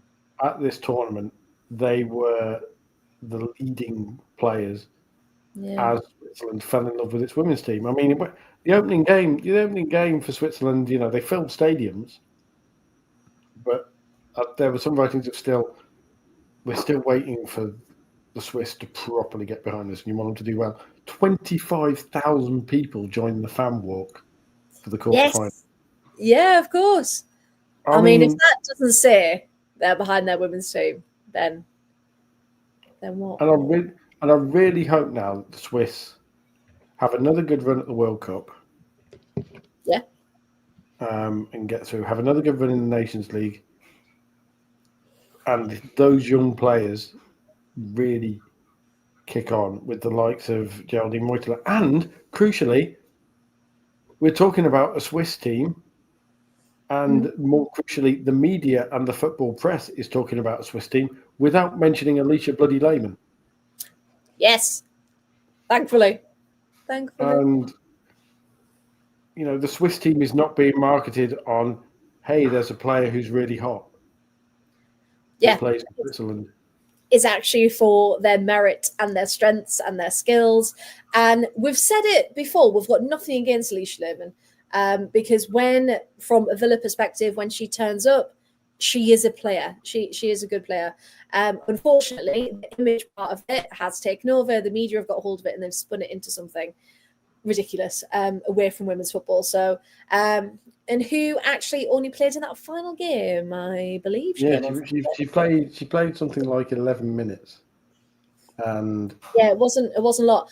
And to be honest, I'm glad in a sense, because like you said, the spotlight wasn't on her. The best thing that could happen for the Swiss team is her not to be picked for it. Yeah, and again, she was coming back from injury. We're not being mean. She was coming back from injury. So that's the real reason why she wasn't playing much. But yeah, Sean said didn't realise Leash was in the squad. Good.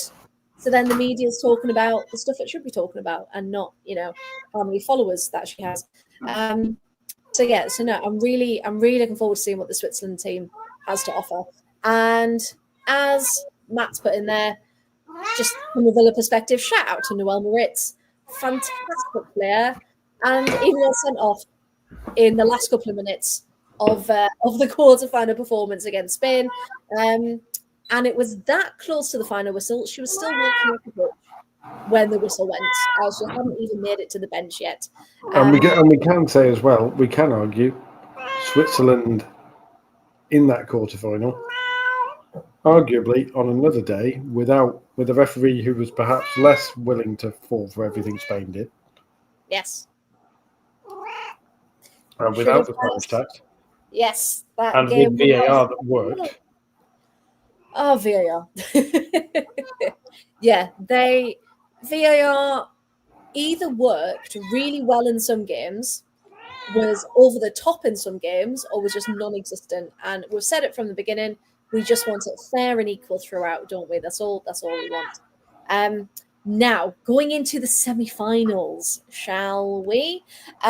From Germany, which chose Lea Schuler, and from Italy, which chose Sofia Cantore.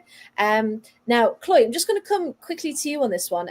With Germany and Italy, talk about both. You can talk about one, whichever you like.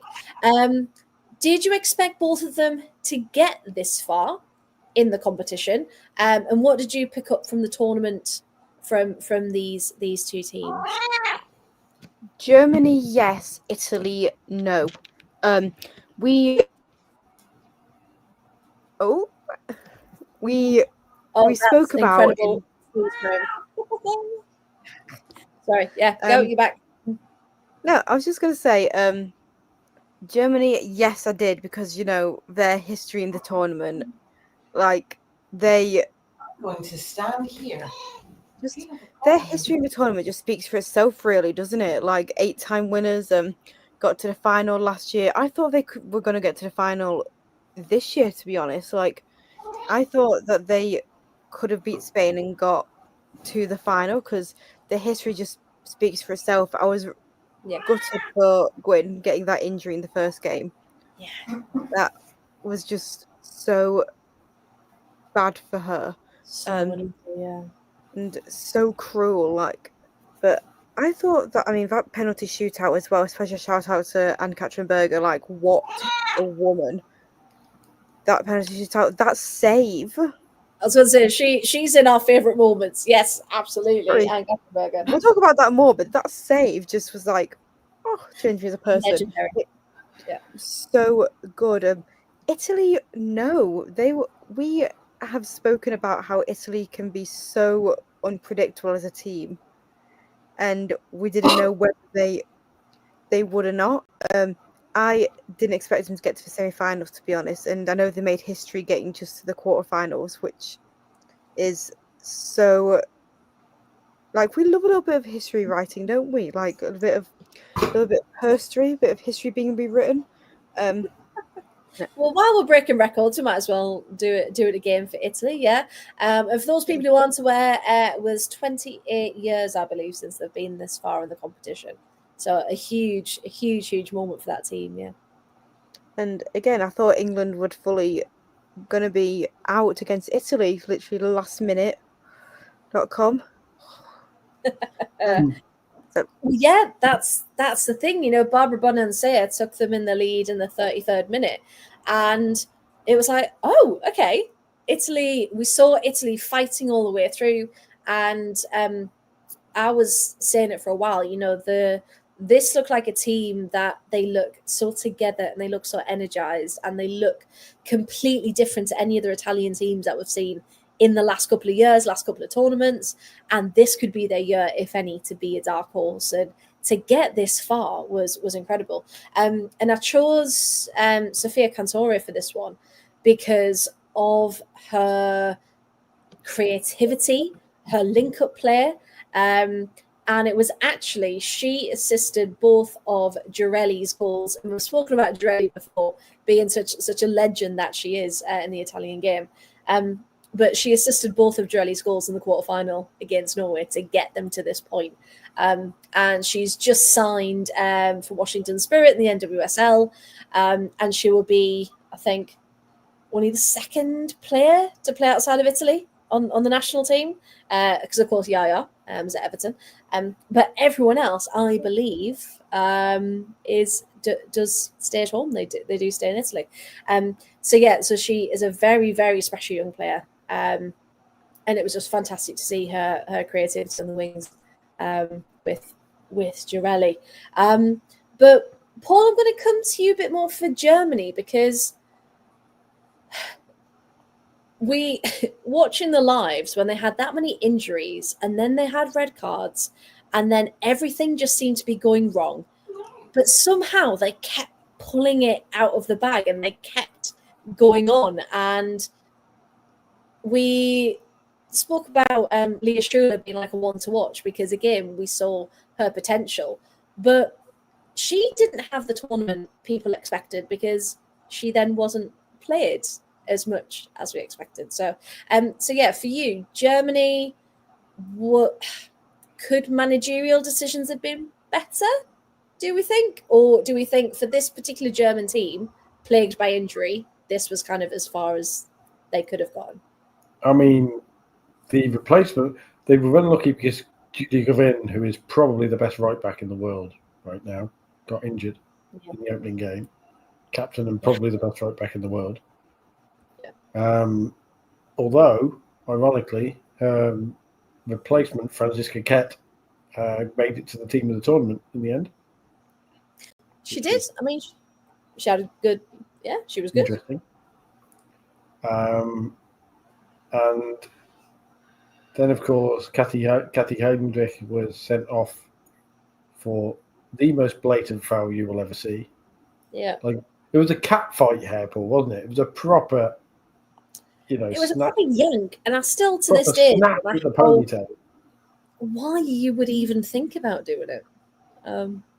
Just because if that was by accident and you genuinely got caught or whatever, like that would show on your face, wouldn't it? And you'd be saying, because it'd be sheer panic, and it'd be you'd panic, yeah. But yeah, that was bizarre. It was a complete brain fart, is what it was. She just saw she saw Giora get away from her, and was like, "I've got to stop her because she's going to get onto this header." Yeah. But then that German team pulled it out the bag, and just it did. Eula Brand is an absolute machine of a player. But both German wingers, Eula Brand and Clara Bull, are very impressive. Yeah. But if you can only take one of them, you take Eula Brand, because she's got an absolute perpetual motion of a motor. She just doesn't stop running. Well, we said during the live streams, didn't we? How is she still running? She's at the end of the time as well. And the goal, yeah. What a superstar, yeah. And Giovanna Hoffman came on and was played instead of Leah Schuler. And she never stopped running. But again, like you say, managerially, if Leah Schuler is on the end of some of those crosses, I think Germany are in the final. I think so too. It was just a very strange decision because I was looking at the stats. She started all of the group games, scored in the 66th minute in both match day 1 and match day 2. So that was her minute. That was hers.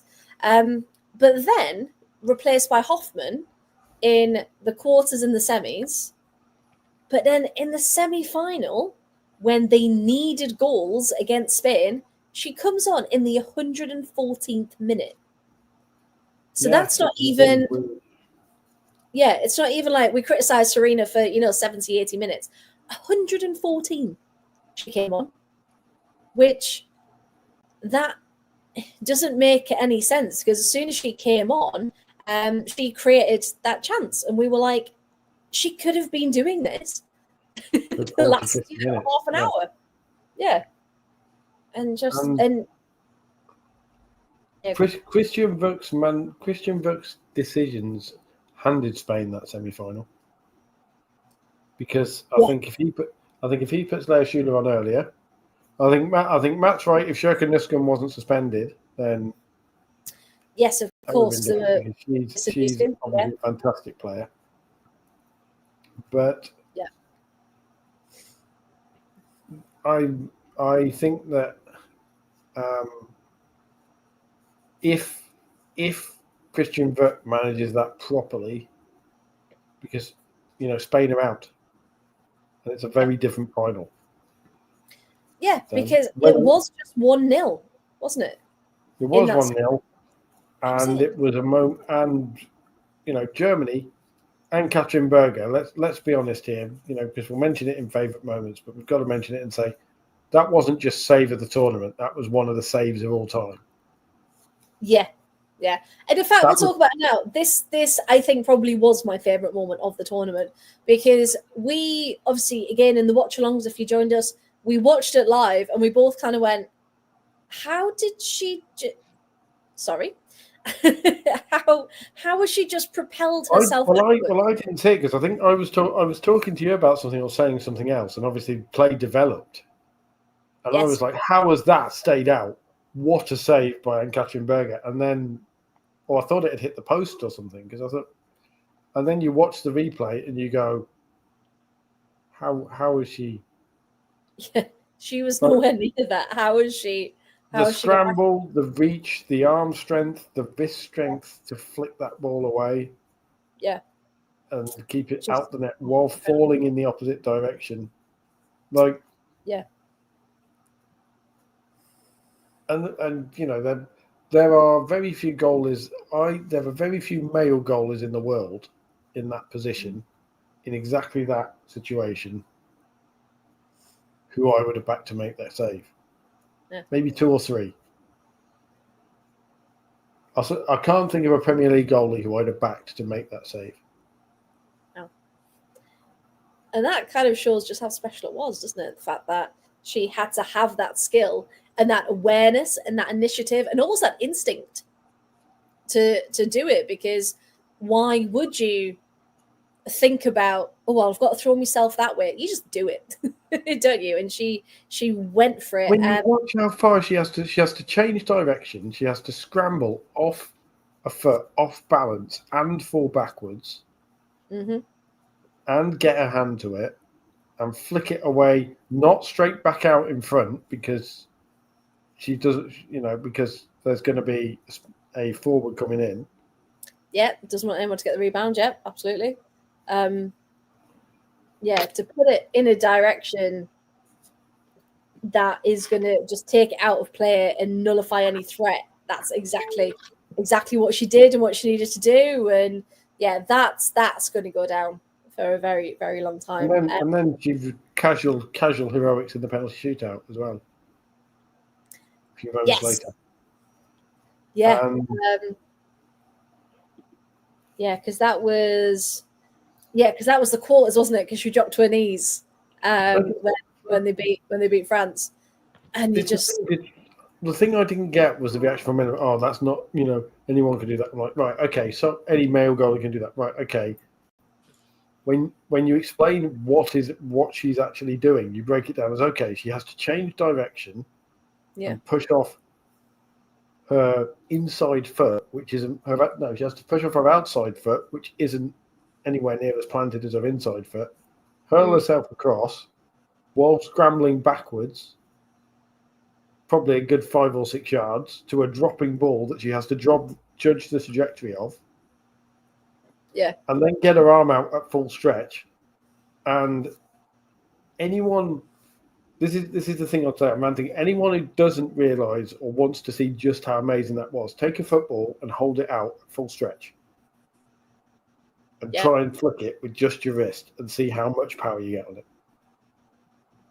Yeah, because it's not just... It won't move. It'll just roll off it.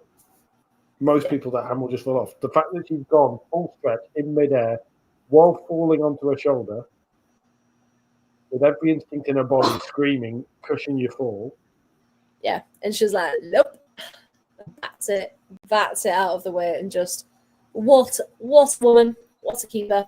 And we will definitely be talking about this for the rest of forever. That's exactly what's going to be happening. But yeah, Germany had, despite everything, I think they probably had the hardest route in that competition, considering how many injuries and cards and just everything that they had against them. To get that far, I think ultimately they should be incredibly proud, because that could have gone south a lot sooner. And I will say about the semi-finals, it did provide the best moment of commentary of the tournament, which was Seb Hutchinson on Michelle Adjaman's goal for Italy. Because you know it's amazing if a commentator allows their voice to kind of break. Yeah. And if you watch the clip of it, the ITV clip of Michelle Adjaman's goal against Italy, Seb Hutchinson loses it completely. Like, it's literally just, you can hear him kind of trying to keep up with the action. It's come back out, and then he realizes who it is and just screams, Adjaman! And his voice breaks on the end of it. So like, Adjaman! And there's just raw emotion. It's like, yeah, that is proper comedy. Yeah, I teared up listening to it back, because obviously we were watching it on mute with our watch-alongs, and then the next day I played it back and I was like, oh god, if I'd have heard that at the time, because that's exactly what you need. He could never. Yeah, and that's what the mark of a great commentator, to get that emotion from the audience, because that's exactly what was happening. And we loved it. Right then, last two. We picked Alex Greenwood and Claudia Pina as our picks for England and Spain, who of course got to the final, and who of course England won back-to-back European trophies.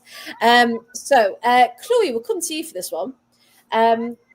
We'll specifically talk about Alex Greenwood first, and then we can all kind of jump in about the Lionesses. Because Alex Greenwood doesn't get enough credit, does she, for the work that she does? But kind of what's been your opinion about Alex Greenwood getting back to the squad and how she's performed this tournament? I love Alex Greenwood. I think she's been great. She is such a key player for that England squad. And when she had that injury back in December, and the Lionesses had all like these warm-up games and friendlies and stuff, you could really tell that she was missing, and her presence on the pitch. She's one of the oldest, like Lucy Bronze's, like not in a bad way, but she's like one of the oldest players, so she's got more experience, and she's got experience. She's very experienced on the pitch, off the pitch, and she's just such a good presence to have around, because she knows what she's doing. And I think she's so underrated as a player. Like, even just coming back from that injury she had, because it was quite a big one. It's just, she's just so amazing, and the Lionesses are so lost without her. But just the whole squad in general, like watching them all come together, and I think we all wrote them off. We all aged about 20 years watching them this tournament. Didn't do any favors. Didn't make it easy, did they? Made it awful. Like, I might just go watch that final back just so I can like actually enjoy it this time. Knowing the outcome, Knowing the outcome, and I can just enjoy it instead of like being terrified and an anxious mess the entire time. And it was because it was the moment where obviously Jess Carter faced those horrendous messages, and there was a point where Jess was out on the left, and then Alex Greenwood was more centre back, and then they swapped, and it just felt like that was the moment with pushing Alex out onto that left side, getting Jess where she was, confident and happy in that centre back role, and from then on, it just felt like, especially in that final, Jess Carter, I thought, had a really, really good game. And I was so pleased for her because, you know, all of the idiots online, and we won't give them too much airtime, of course, but how can you possibly say that to someone else without thinking of the consequences? And yet, here she is putting in a shift and putting in such good performance. And yeah, I was absolutely over the moon for her. And just this whole squad, you've talked about it there a bit, Chloe, how, you know, we kind of got to every stage at the skin of our teeth, didn't we? We just got it. It was a penalty shootout. It was just everything kind of combined. Nothing was easy.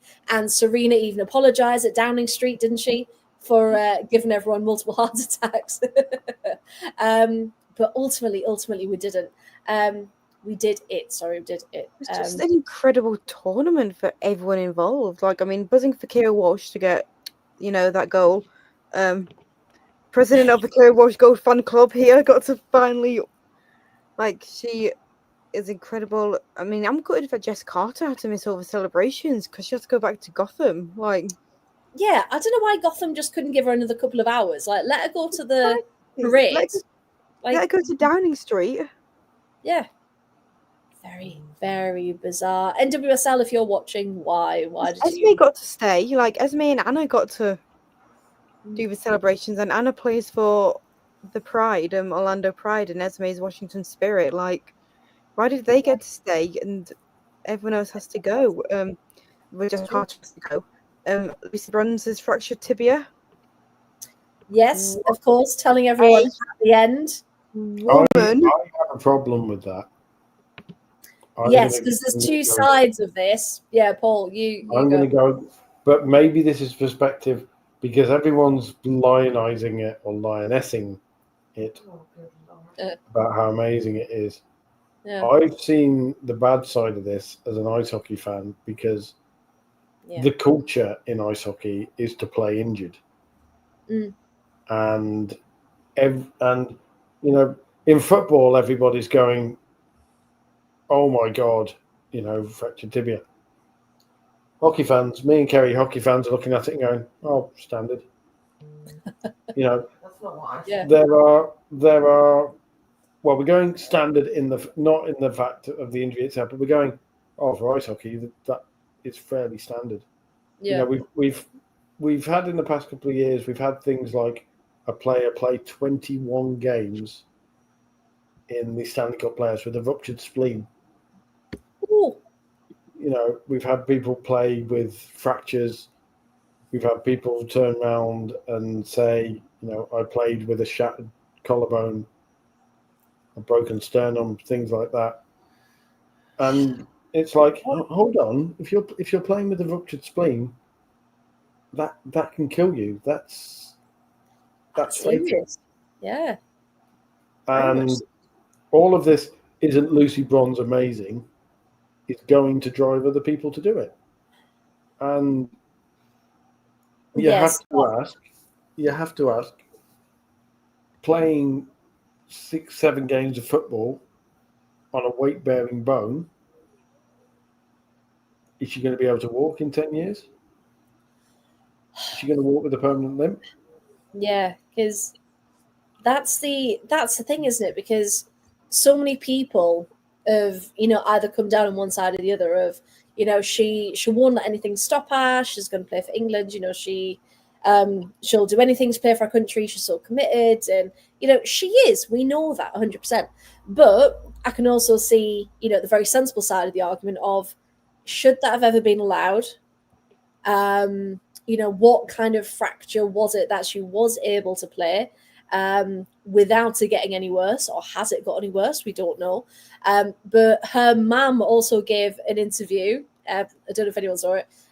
Good old Diane. And she said, you know, she reads research papers. She does, you know, it's not as if she's gone, it's fine.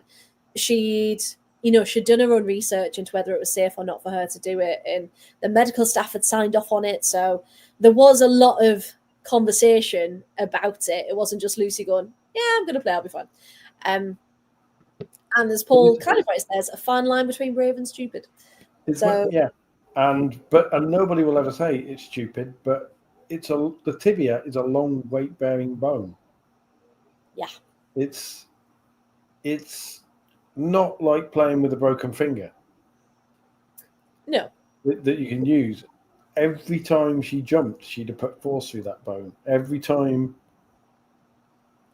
she goes through it, she would have put force through it. But I mean, I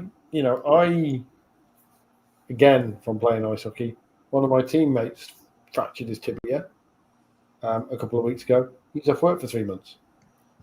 He cannot walk on it for 3 months. Oh.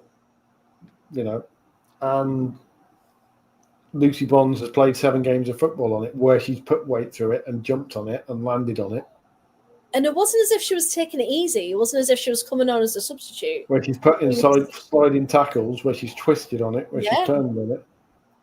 The strain she's put on the leg. And I know there will be some people, if this got out there, if you say that, you get Lionesses FC and you get everyone else going, oh, stop being all over it. She made a choice.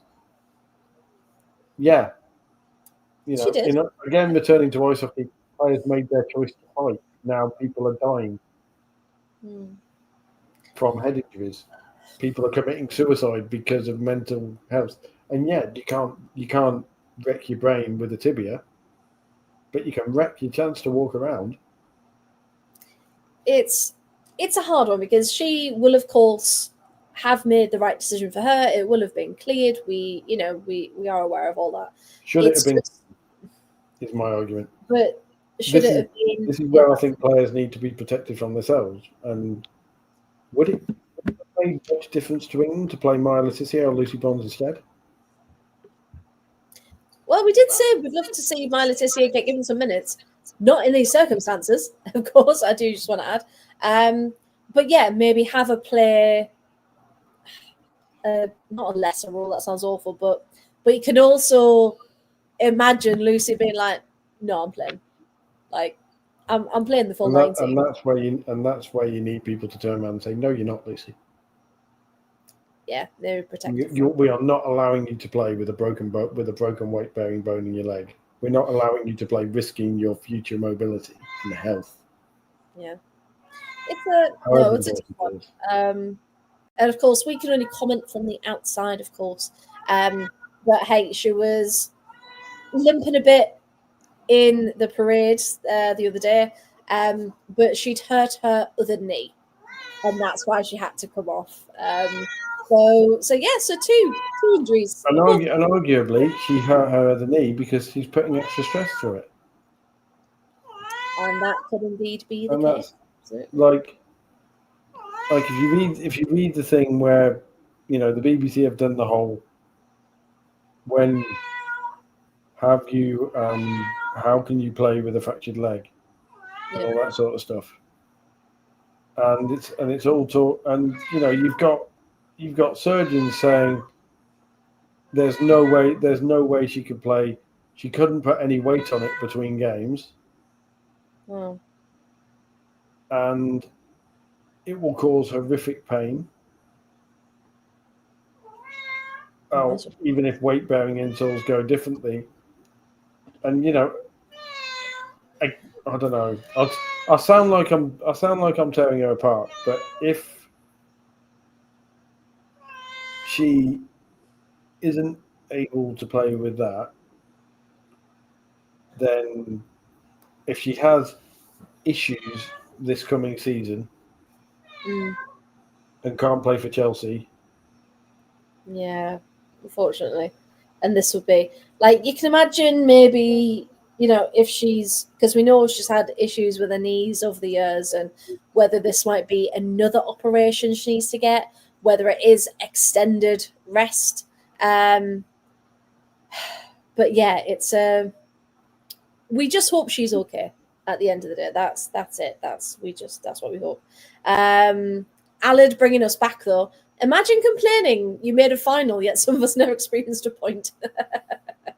For Wales. I'm not complaining about making the final. I'm complaining about one of the players risking their long-term health to do so. Haven't seen the effect before, man. When we're talking about the Lionesses, yeah. No, the Lionesses in general. No, we're whinging about the way they made the final. We're not whinging that they made a final and then they won the trophy. But yeah, as Nessie says, she might have risked next season. And yeah, hopefully she has a good bit of recovery period. But let's focus on the positives, shall we? The Lionesses have done it. Back-to-back European champions. Chloe, I know we said earlier kind of everyone had written them off a little bit because of how they started against France. But when it finally came to it, did you start to believe? Did you start to have that hope, even though it did go to penalties? Did you have that hope that we could do it? No. No. Well, no. I just thought history was going to repeat itself, and Spain are usually a top team. Like they're usually such an unbeatable side. Like their penalties, I was like, everyone's going to go in, and we're not going to do well. But I mean, Hannah Hampton, what a hero. Give that woman a damehood, like, right now. Just skip everything. Give her Dame Hannah Hampton. Just make straight to a damehood. Yeah, make her dame. Because ultimately, I remember Gabby Logan, one of the things she said was, there's no pressure on the goalkeepers now. It's all on the penalty taker. And I was like, well, to an extent, you're right, because the penalty taker has to, can't miss for one thing. But, they've got to get it right. They've got to place it correctly. But ultimately, a goalkeeper's still got to do their job. And whether they've done their homework or whether they're just really on it, in the moment, which way they're going to go. But yeah, Hannah Hampton making those saves was just incredible. And against Aitana Bonmati as well, like not just kind of, your average player, no offense to any of the players, but she is a Ballon d'Or winner. She's, regarded as one of the best in the world. And unfortunately, got her penalty saved by Hannah Hampton. So even at that point, I was just going to say, I think it was a strange decision taking Alexia Putellas off. Because yes. Like I thought.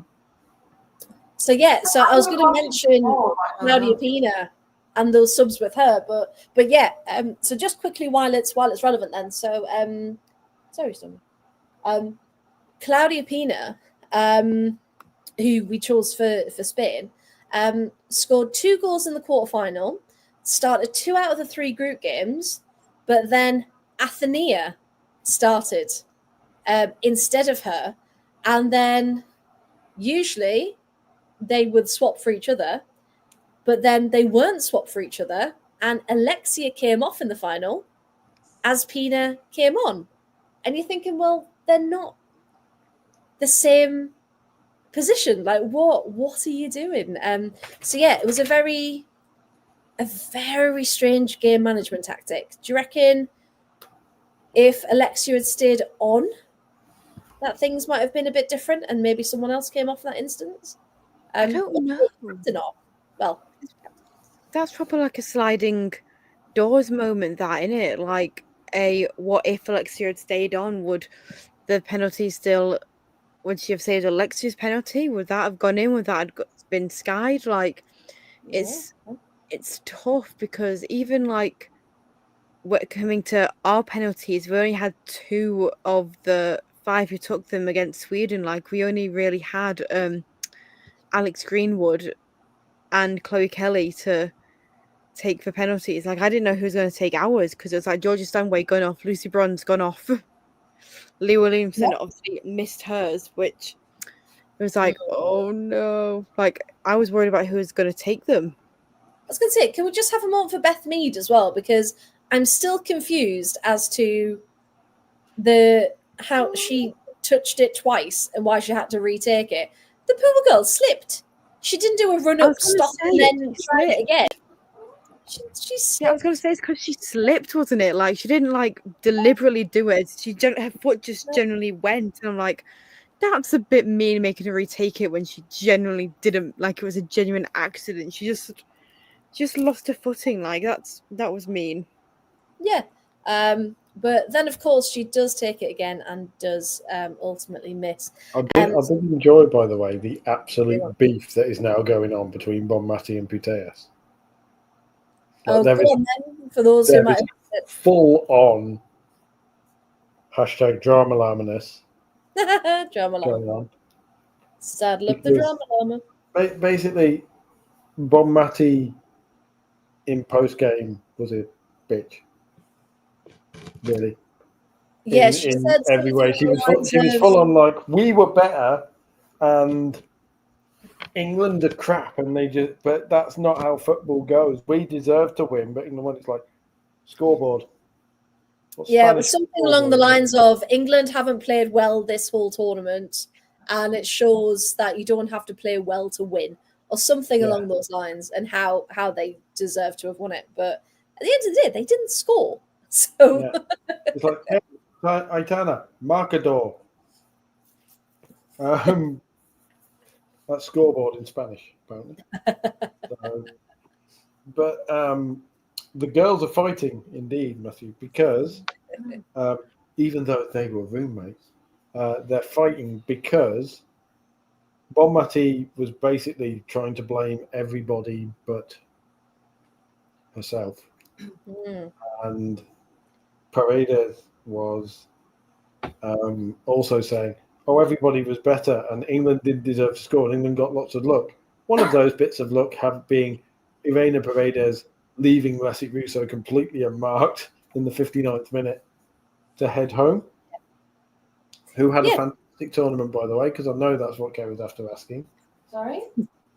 in the group chat. no, ask about Hannah Hampton. Oh, Yeah. okay, go on then. What's the one about Who Hampton? scouted Hannah Hampton for Birmingham? Oh, God.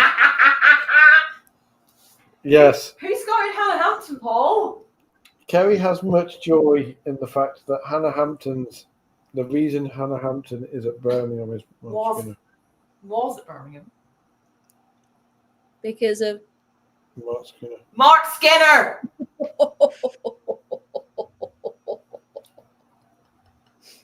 That must have been a day when the polar neck wasn't cutting the blood off to his brain. I was going to say that's quite a good rational decision there. Yeah. What's going on? It's the exception that proves the rule. Wow. But yes, what we're talking about strange decisions, and what we're talking about people who should probably keep their mouth shut. Aitana Bon Mati. Rude. No, Bon Mati basically said, like specifically, there was huge drama among Barca fans because she specifically said in an interview with one of the Spanish papers, from the 7th minute, we were the best team. We improved massively from the 70th minute on. Guess what minute Alexia Putellas was substituted? Was it the 70th? It was. And apparently they don't like each other much. That's interesting. For fans of men's football, there's a Cole and Sheringham thing going on where they barely talk to each other. Wow. See, that must be it's something I've never noticed. But now I'm going to have to start looking. But as Nessie puts it, Putellas was really absent in that final, and so was Bon Mati, and you can't have both of them not on their game on and the same. also Bon Mati getting player of the tournament when she was the third best player in her own midfield. Because Putellas led the tournament in combined goals and assists. Yes. And the reason Putellas led the tournament in combined goals and assists is because of Patrick Guijarro doing Patrick Guijarro things. Some of them less than legal. As Claudia Pina will should we talk about it? Because Claudia Pina, we've said, how creative she is and how much she brings that Spanish side. Her and Esther together were, the attacking creative force when they were on the pitch. And then you get to Patri, who Patri is a very good player. We need to start there. And so she doesn't have to do the things she does. And the one thing in particular we're talking about is the part where Michelle Adjuman barely touches her. Barely. And the 2.5 backward somersault with twist in the pike position. Yes, that one. That particular one, yes. And suddenly she's up in the air, flying about as if she's just been completely two-footed. I mean, she got so high. I'm surprised she didn't warn air traffic control before that dive. It was like, I was just so confused because obviously I was watching it and I went, "How has she even got that much air? Like, what is she on about?" And then you saw the replay and you were like, "Come on, you can't even pretend to get away with that." But we talked about Stephanie Frappart, how usually very good official, very good. yeah, we got called out a fair bit during the final. Yeah, didn't we did. for People that? were like, "Freya, you said she was good. She normally is. She normally is." And someone else, Paulson, there didn't think Frappart had a great game. Yeah, we agree. That wasn't the ref we were expecting. Okay, because we said unfortunately, Spain, they do call for things and they do look to the ref and they do dive. We saw it, evidence. And yeah, we thought that she might be immune to that. But on the plus side, we need to congratulate Patry and indeed half the Spain squad because they have made history as the first set of players to lose 2 major European finals in a month. Hey, Like yes, of course. all those. Yeah, we could be bitchy too, Itana. Like, and it's just. But Patry is Patry is the heartbeat of that Barcelona and Spain midfield. Yeah, she is so crucial. And there's just no need for it. You don't need to do it. Just because you're frustrated you're not winning and nothing's been created doesn't mean you've got to create fouls. Because all that's going to do is, make a certain fan base even angrier at what's going on. So yeah, especially the way the fouls kept coming against Michelle Adjumang as well. That needs calling out, and we called it out at the time, and we're going to call it out again. There is still Bias. that bias there Unconscious with bias. calls.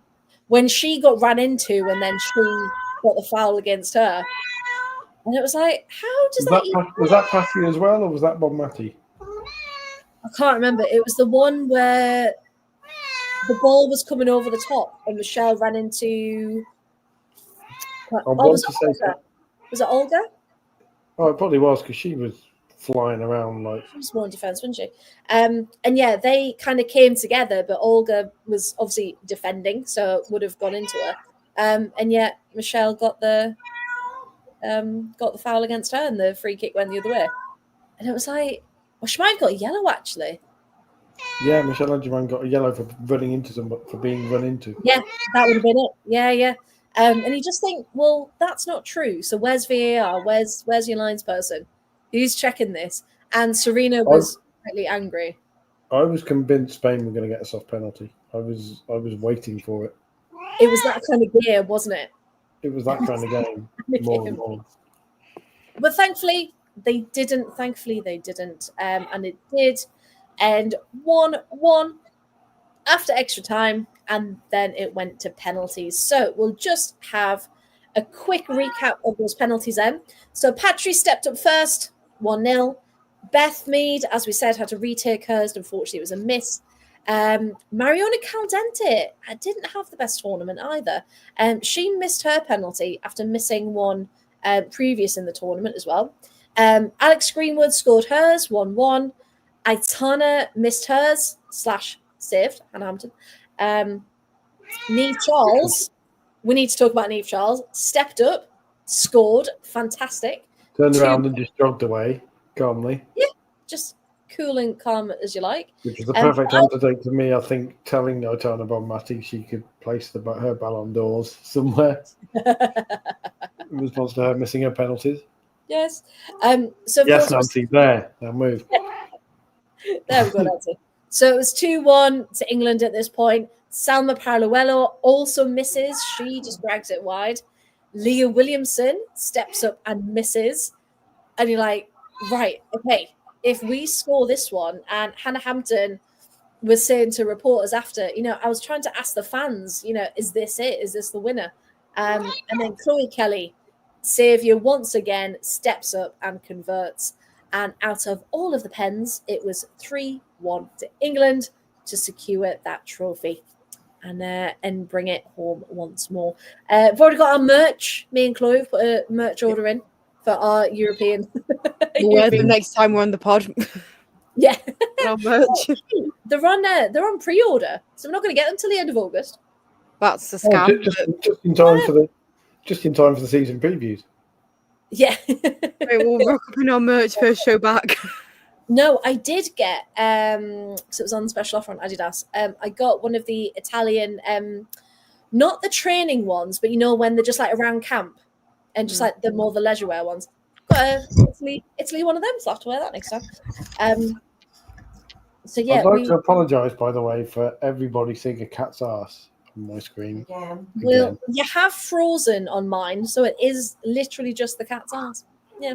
There we go. Now she's moved. There we go. Now she's moved. So yes, I mean, overall, the tournament for the Lionesses that we didn't want with the performance, if that sounds right, if that makes sense. But the fact that they did it and they kept going and they kept fighting, and even in those dying minutes when we did finally get an equaliser, we did get back into the game. We thought, can we? And it was that hope that got us through. Unfortunately, Matt, it's not a t-shirt saying the first time was so nice we had to do it twice, as Chloe Kelly iconically said. But definitely, I am amused that the Spanish, by the way, were incredibly annoyed at Chloe Kelly deciding to run across Katakoi. Apparently she did this on purpose. And did the calm down celebration. Well, Katakoi was doing a strange drinking tea thing, I think. And it just, no love. Didn't work.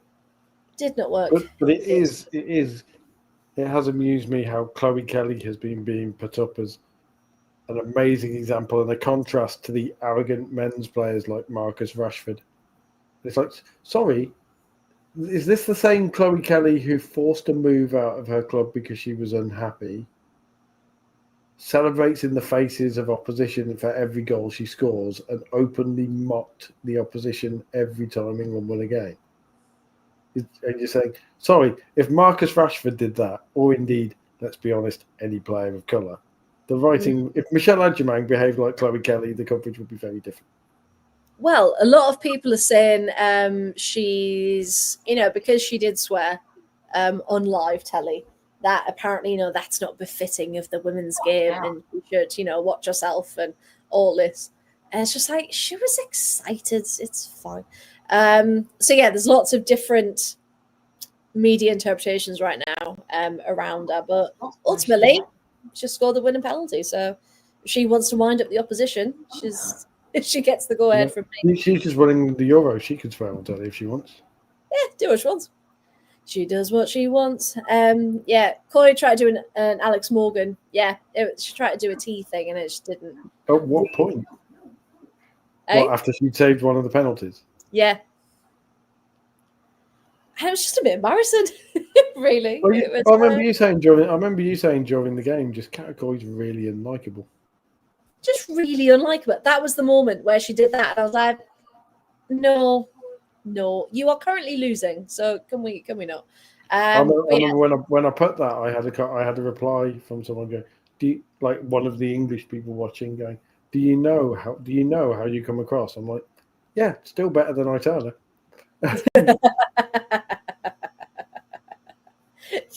yeah. And it's funny because it's true.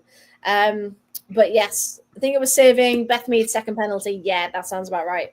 Because she thought she was really clever saving that penalty. Yeah, like she's a goalkeeper or something. But yeah, as Paul Wright says, if you can't take it, don't dish it out. Yes. You can't take it, don't dish it out. Aye. Yeah, which is what we love. Now, so we've got through them all. We've got through our ones to watch. How they did the tournament. I was going to say bless you, but that wouldn't work because it was a cough. And we've also talked about all of the teams and how they did during this tournament. We've talked about a couple of our favourite moments. And again, in the chat, put your favourite moment in there because we want to hear from you as well. But Chloe, Paul, we talked about Anne Katchenberger's save. That was phenomenal. Chloe, for you, is there another standout moment for whatever reason from this tournament that you want to share? Lucy Bronze dropping her own thigh. No, I'm joking. She wasn't joking, Rita. She was not joking. I was not. I say I was, but I really was not. What did I put in my notes up? I made a note. I got the sense online that appealed to a particular demographic. Of course it did. That's why it's the most viewed video.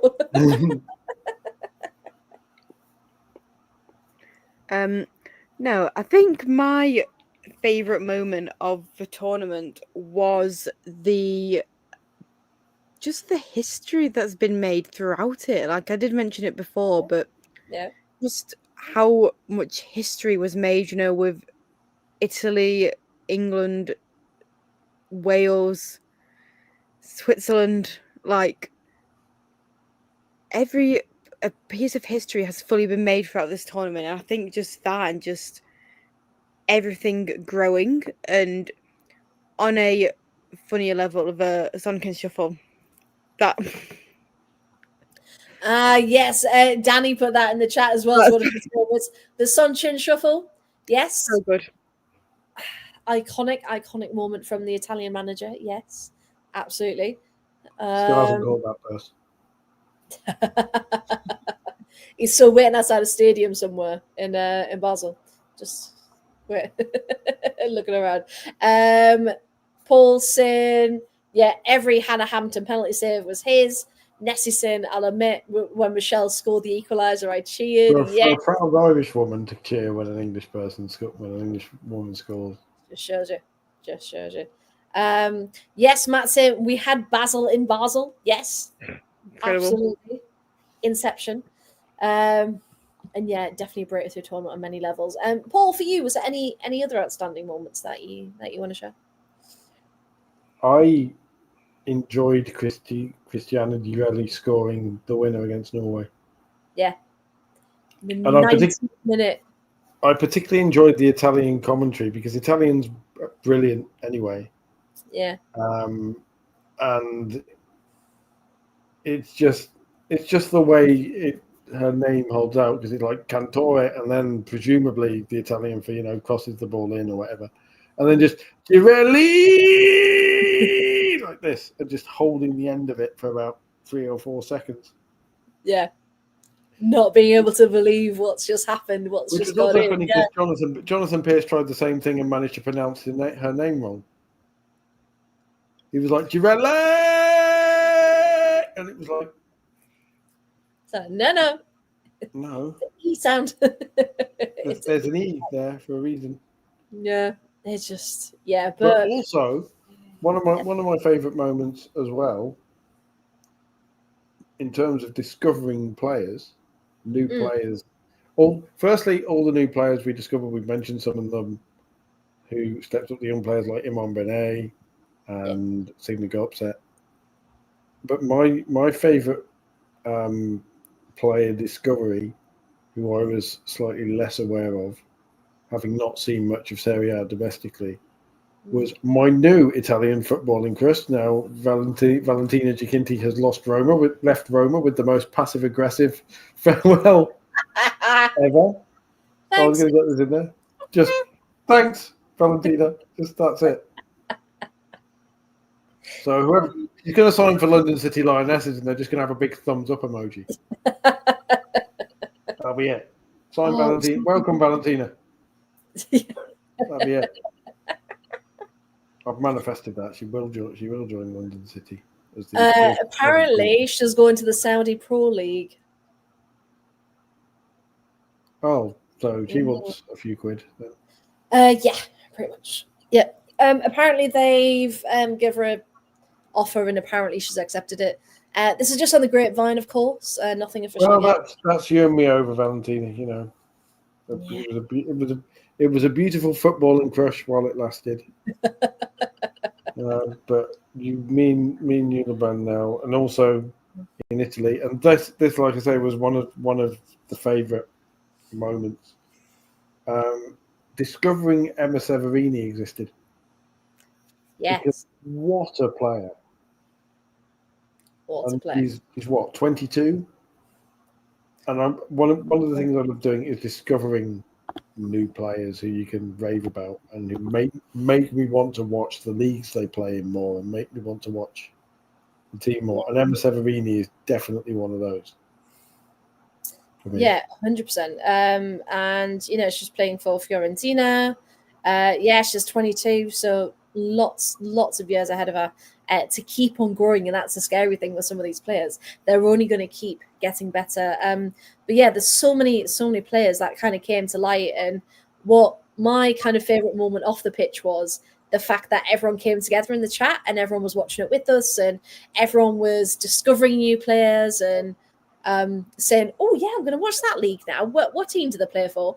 And people were getting so into it because we were able to bring everyone together and have that chat. I thought that went without saying because I had this thing, and it sounds like we're boasting about ourselves, but the achievement that everyone created, including the people in the chat as well. Yes, absolutely. Just a community feel, that we can all just pop on and go, I'll watch the game with a gang. Like, I'll watch the game with a pod. That final, the memories of that final will forever be that penalty going in, and then Chloe coming on, and Danny coming on, and Rosie filming Box Park and not being able to hear us because of the noise. And of course, sat here now and joking about it, and Chloe just bringing vibes. Yeah. Pure vibes. Just pure vibes. Yeah, different vibes. I'm having a great time. And that's it. We've all brought, so many different things to it, and just different emotions and different experiences. And we've all kind of had players that have gone, oh, watch out for this one, and watch out for, and we've been able to share that together. And that's been. And also a really silly one that happened in the group chat. Obviously, watching it with all you guys, but in the group chat that we have, where Danny on the day of the final was like, I've just gone for a walk on the beach and there's a bunch of kids pretending to be Chloe Kelly and Michelle Adjumé. Yeah, that's special. Yeah, I love that.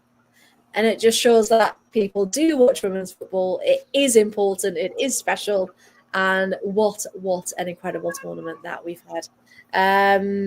Yes, there is a rumour Linari is going to be joining London City though.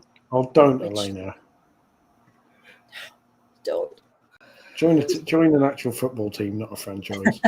And of course, I know, but I know you and I have talked and agreed that Michelle Kang has taken it over, and it is a soulless robotic machine. It's a Death Star of a football team. Well, they've announced their pre-season fixtures. They will be facing Lyon. Are they? Lyon. Yeah. How did Michelle Kang get that to happen? That's amazing. That's amazing negotiation from Olympic Lyon's owner Michelle Kang. How did she get it to happen? Lyon. It's the Lyonnais versus Lyon.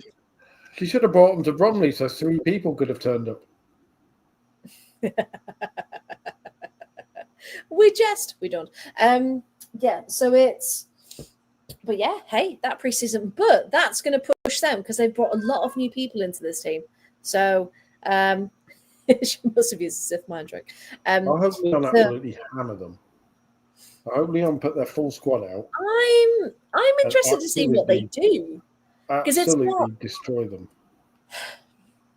I mean, there's that. But also, it's a completely new side. It's not London City anymore, is it? Because they've brought so many new signings in and they've let so many players go. I'm interested to see what they look like. Because it's not London City. It's not. I think a lot of teams are going to come back this season, especially Everton, who's got a whole new bench. Hell yeah, we do. 8 signings and more to come, boy. But at least Everton have a soul because, yeah, we've got our Bright. Firstly, they've got Albright. Bright, and secondly, the players who've been signed are all relatable because they're players who are being signed and being given a chance to take the next step in the career, or they are being given a chance to redeem their career, one might say. For example, Maz Pacheco. Maz. Sorry. Whereas they all Leo, fit, don't they?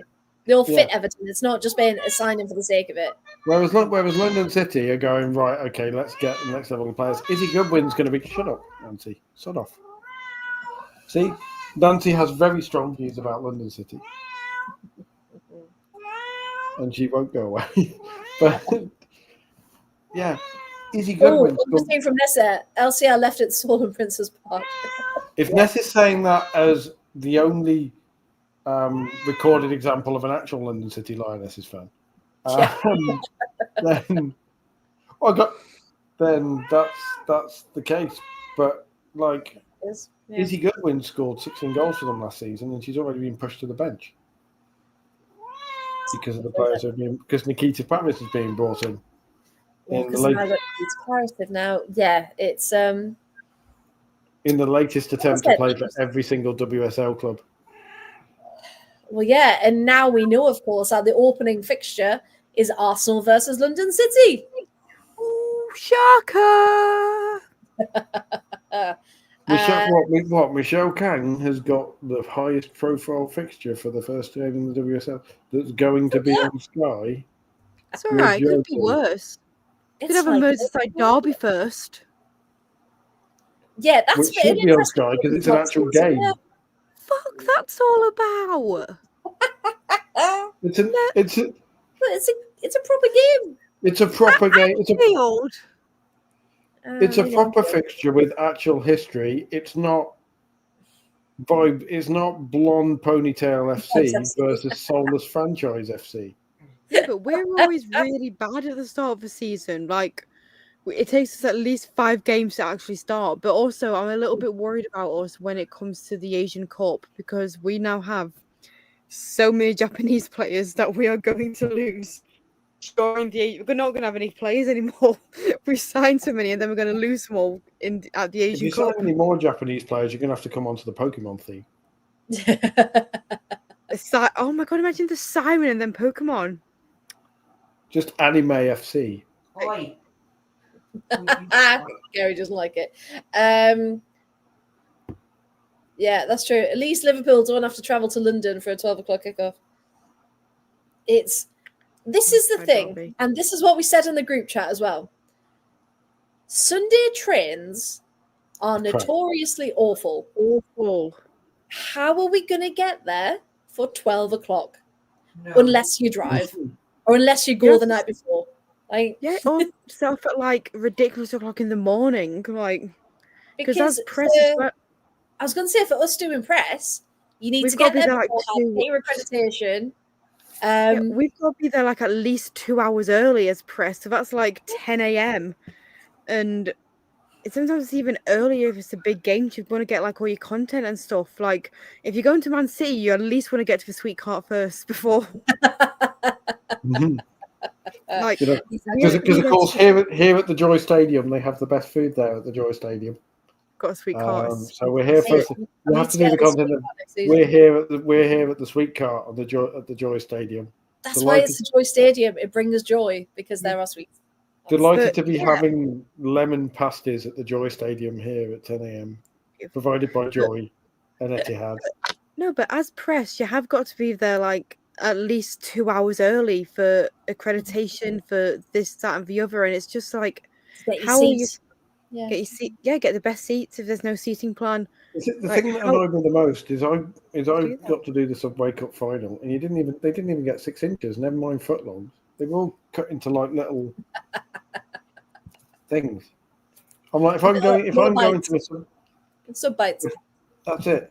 If I'm going to watch the Sub Cup, I want at least a 6-incher. You know, that's what's going on. That's what I'm coming away with. It's past the watershed now, isn't it? I can get Love over that. That's your take for the evening. The watershed's not. Like, well, I That's- just that's- don't know how that's- that's possible to get there for 10 or 12. It's ridiculous. Because, as I also said in our group chat, my village doesn't even have buses on a Sunday. So, thankfully, I drive. But if I didn't, I'd just be sitting at home. No, what do we prefer? 12 o'clock or 6:45? Just two. That's your face. The 12 o'clock or silence. 6:45. I mean, yeah, 2 o'clock is perfect, but I mean, Would we 6:45. Oh, Nothing just else. like to think her in a TikToker there. I wonder when That's it the was thing, it's- 12 o'clock or 6:45. would we And in like fact, this? everyone in the chat reply to it. What would you prefer? Early 12 o'clock or a 6:45? Or Because 2 o'clock? It's on a Like, Sunday. well, they haven't chosen 2 o'clock, have they? Because they hate us. Or the Friday night. Friday night under the lights. Hey, Chelsea, Man City, Stamford Bridge. That's Friday night under the lights, opening day. Yeah. Because of course it's opening weekend. Can't just be a day. It's opening weekend. Woo! Chloe Zarrett's standing good as Where did we go for Jerry No, Hansen it's just actually then? not sweets. There's no sweets at Goodison. There was a really nice pie though, and I got a brew, which is nice. I might just start a TikTok about food I get at WSL grounds. Like that, 40 scran. I just do on my Talking Balls account. I might just do 40 scran. Woso Scran. Roast scran. What am I eating today? Come and join me at the press box. Chloe's diet. You know, like the old fascio thing.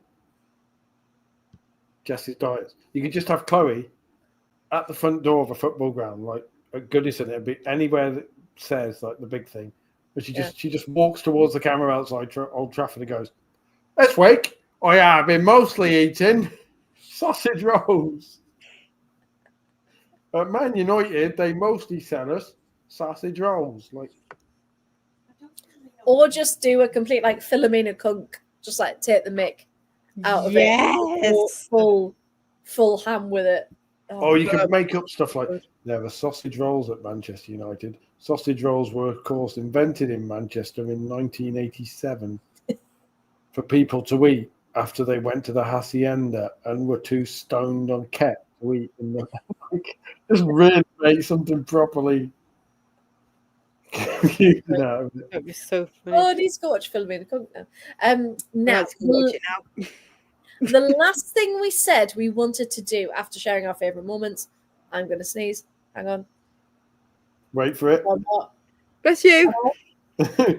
Time it. it's- 3, 2, 1. Oh, you know what I'm it's going to stuck? sneeze in about 3 seconds now. Oh, I'm going to God. sneeze. You know what it's stuck? Oh, awful. Right. Can we do this quick?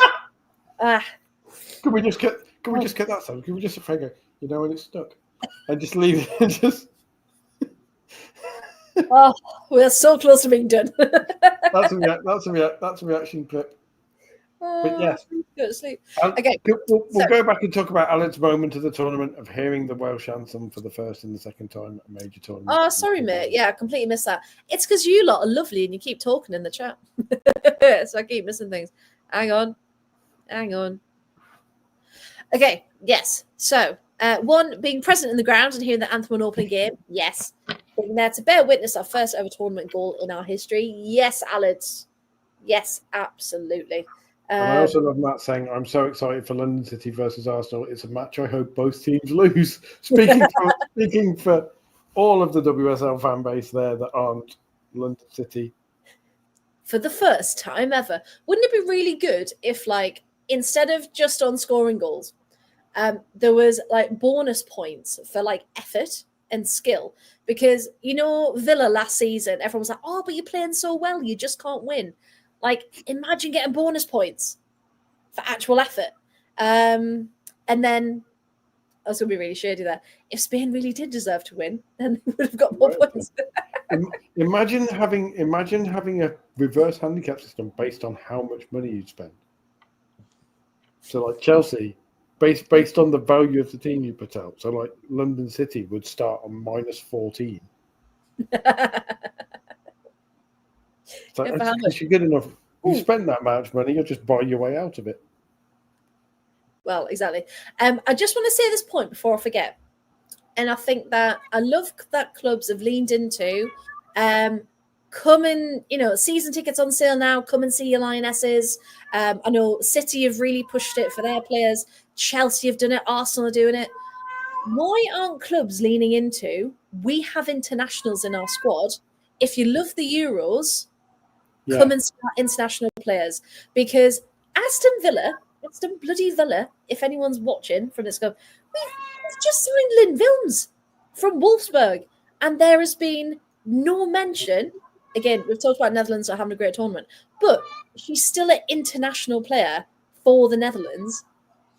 And nothing. There's been no attempt whatsoever to say, and Chastity Grant as well. We've got Chastity to say, come on and look at our Come and team. watch these players who are impressed at the Euros.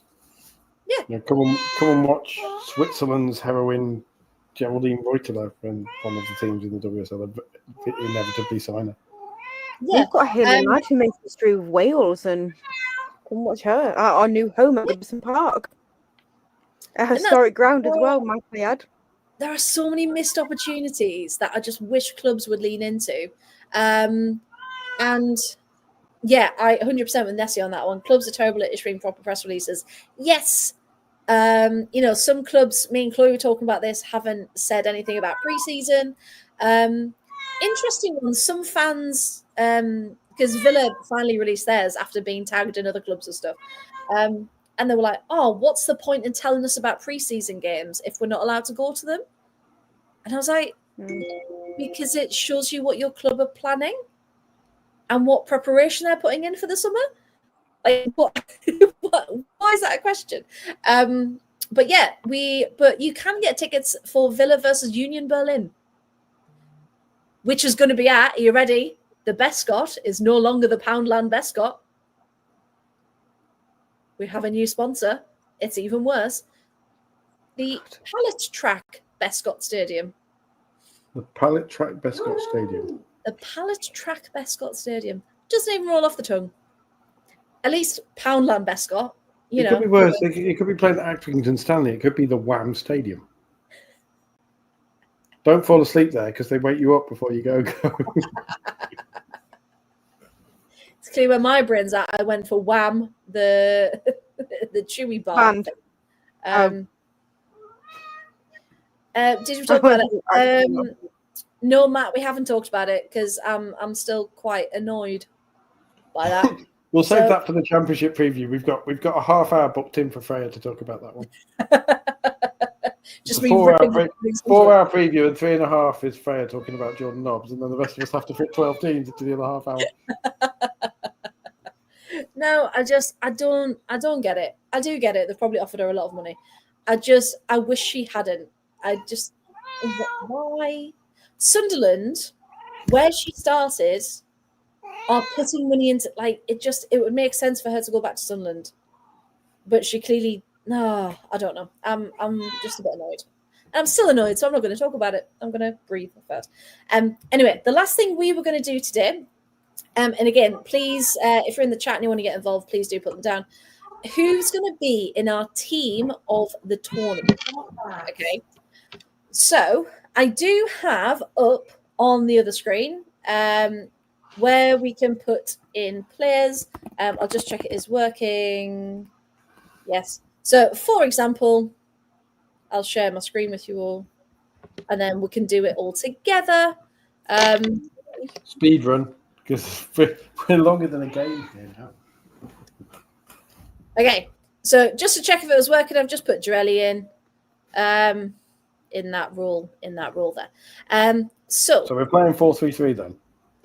We can change it. We don't have to. We'll play what we want. We could always start with 4-3-3 and then see how we go. Yeah, that works. That works. Okay. Do we have a goalkeeper? Berger and Hampton. Pick one. Berger and Hampton. I might go for Berger. Yeah, I'd say that purely based on that save. I think we should go for Berger because I think lioness bias for Hampton, and we need to be vigilant about that. We do, and we can admit Hannah Hampton had a cracking tournament, but I think there's no bias in saying Berger had a slightly better one. Berger made one of the greatest saves of all time, and that's what puts her over the top. Yes. Now we'll open it out. You can give me any forwards, midfielders, defence that you think. As Alad says, yeah, Berger has to be on it. Berger's in. The Berger's in. We're cooking our tea and the Berger's in. Right. Nadine Meeson at left back. Ooh. Meeson. Yep. Lucy Bronze will always. Now, where do we put Lucy Bronze? Because she's technically a right back, but That is a very good question. Could always move her. Okay. Elena Linari. Oh, gotta be, yes, shout. There we go. Matt says Natalie Bjorn. Mm. Oh, I miss her. See, the trouble is if you go late into the tournament, if you go like, okay, semi-finals, would you really put any England defenders in team of the tournament that aren't Lucy Bronze? That's the thing. I was leaning towards De Almeida for that last defender. I'm happy with that. Yeah. Chloe, are you happy with that, De Almeida? Yeah, I'm happy with that. Okay, so we've got our defenders. Right, midfield and forwards. Wojtala. Wojtala got brought up. Where we're putting her? Middle of the three. All right, bang in the middle. Geraldine. There's only 2 Geraldines on FootMob. That's interesting. Okay, there we go. Right, so we've got Wojtala. Had to be Wojtala. Okay, who else? I mean, could we do... I think Esther's got to be up there in our forwards. Yeah, she's been good. Esther Angiarelli. Yeah, should we do that up top? Because I think you can't only play one striker. So Esther Angiarelli. Yeah. So I'll just put Girelli here for now. And then See, I was gonna go Russo because of like all those assists and type In one thing. game. Well, she also got 2 goals. A couple of goals. I truthfully would probably put Adjumang in over Russo. Banging. But I also think that's lioness bias. Oh, 100% it is. Salvi had a good tournament. Could put Newskin did play well. Eula Brand has to be in there.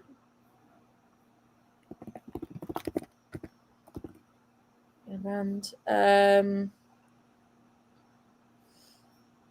Should we put Eula Brand? Are we putting Patry in?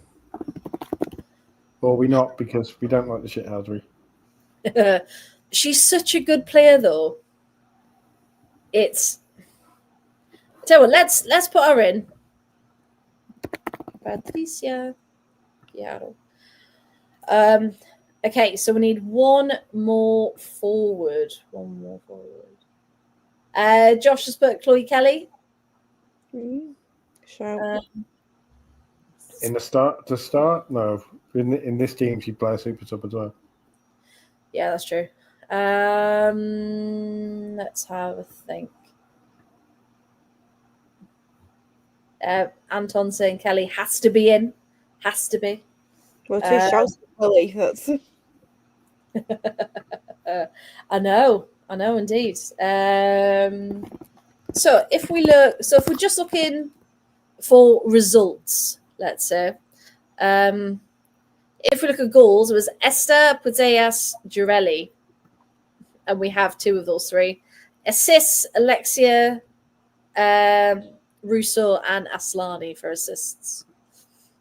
You could probably argue if you've got Voitilov in there, you could swap Giharo for Pateas.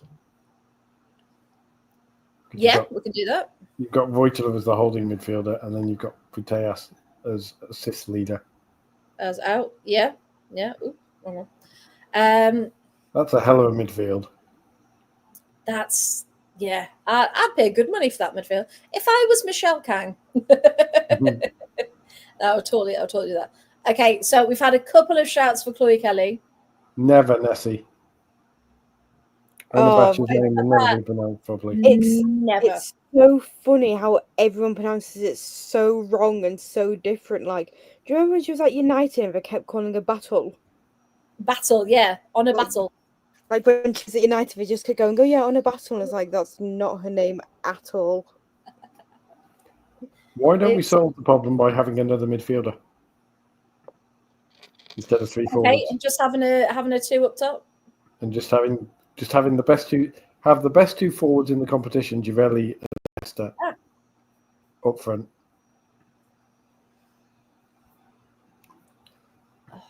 Although Givelli and Esther are very similar. But they're also the two best in the tournament. But they're also the two we like. Okay, so an extra midfield then. Who we're going to go?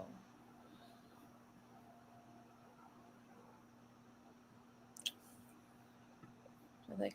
Why is it now all of the players have just gone completely out of my head when I had so many ideas coming into this? Gopset. But a young player. Oh, yeah. Yeah. Okay. Signe. Perfect. Right, so in defence, we've got Reeson, De Almeida, Linari, and Bruns. In midfield, we've got Brand, Reutler, Puteas, and Gobset. And up front, we've got Girelli and Gonzalez. That's a pretty good team for me. Are we happy? Yeah. Yeah? Any changes we'd make? Apart from on a badger, of course. Puteas is in there based on statistics, but you can't argue against the person who probably should have been player of the tournament. No, because even though Anton's saying there, Puteas disappeared after the group stages, getting a lot of criticism. She was still one of those key players that unfortunately when she did go off, you did kind of feel that difference, didn't you? Yeah, I think that's a pretty good one. A pretty good one indeed. So what we'll do, we'll get that up on socials and we'll get it shared, and you can let us know your thoughts. Evening to Rosie. Is it not your bedtime, guys? Hey, we were picking a team of the tournament, Rosie. You missed it. And yes, I was going to say this earlier. I don't know if I mentioned it. Reutler possibly going to Lyon. Rumours from our good friend Donna that a French club is putting their bid forward for her, which we said is fantastic. But yeah, just not London City. No WSL clubs, allegedly, according to our Donna. But either, I think it was PSG and Lyon have both expressed interest. So we shall see. And that was the final thing we wanted to go through. So yes, Rosie, don't worry, we will be going to bed very shortly. Now, before we wrap up, Chloe, Paul, are there any other moments or players or anything in particular that we haven't mentioned that you wanted to shout out before we go? I think we've got everybody. I think we've done a damn good job, if I do say so myself. We have covered every team. Every team, all the players, all of the key moments, and everything that's made this tournament incredibly special. And we just want to say a massive thank you for everyone who's joined us, for all of the live watch-alongs. We even had a listen along for one game as well, didn't we? And just everyone who's shared their opinions with us, shared their time with us. and left us some fantastic comments. We absolutely love it, and we appreciate it so much. All of this Euros coverage was in partnership with the Whole 115 Yards, and I have got a transfer tracker on our website, which is thewhole115yards.com. So everything that you need to know from the WSL and WSL2 is on that tracker, apart from today's, because I've been out. But apart from today's, everything else is up to date. Any new contracts and transfers, ins, outs, loans, everything like that. Because ahead of this new season, because this was the final of our Euros coverage, and it's been an absolute pleasure. Now, we are taking a little break now, so everyone can get some well-earned sleep for the next couple of weeks. But we will be back very soon with pre-season previews for the WSL, WSL2, might even do a European one, might even go wild. But we will be back, don't worry, towards the end of August, because our WSL begins on September the 5th, so very early in September. And we've also got, I'll just double check it because it's gone off the top of my head, the WSL2 fixtures for this year are also that same weekend. Okay, the 5th to the 7th. I was working out that was a Friday, Monday. So the 5th to the 7th of September for the WSL and WSL2, both starting at the same time. So incredibly exciting stuff. So yes, so we'll be taking a little break, but do remember to like, share, subscribe, follow, whatever you need to do across all socials to stay up to date. We are at Absolute Football Pod at pretty much everything. You can find us on our personal handles here under our names. And what another night it has been.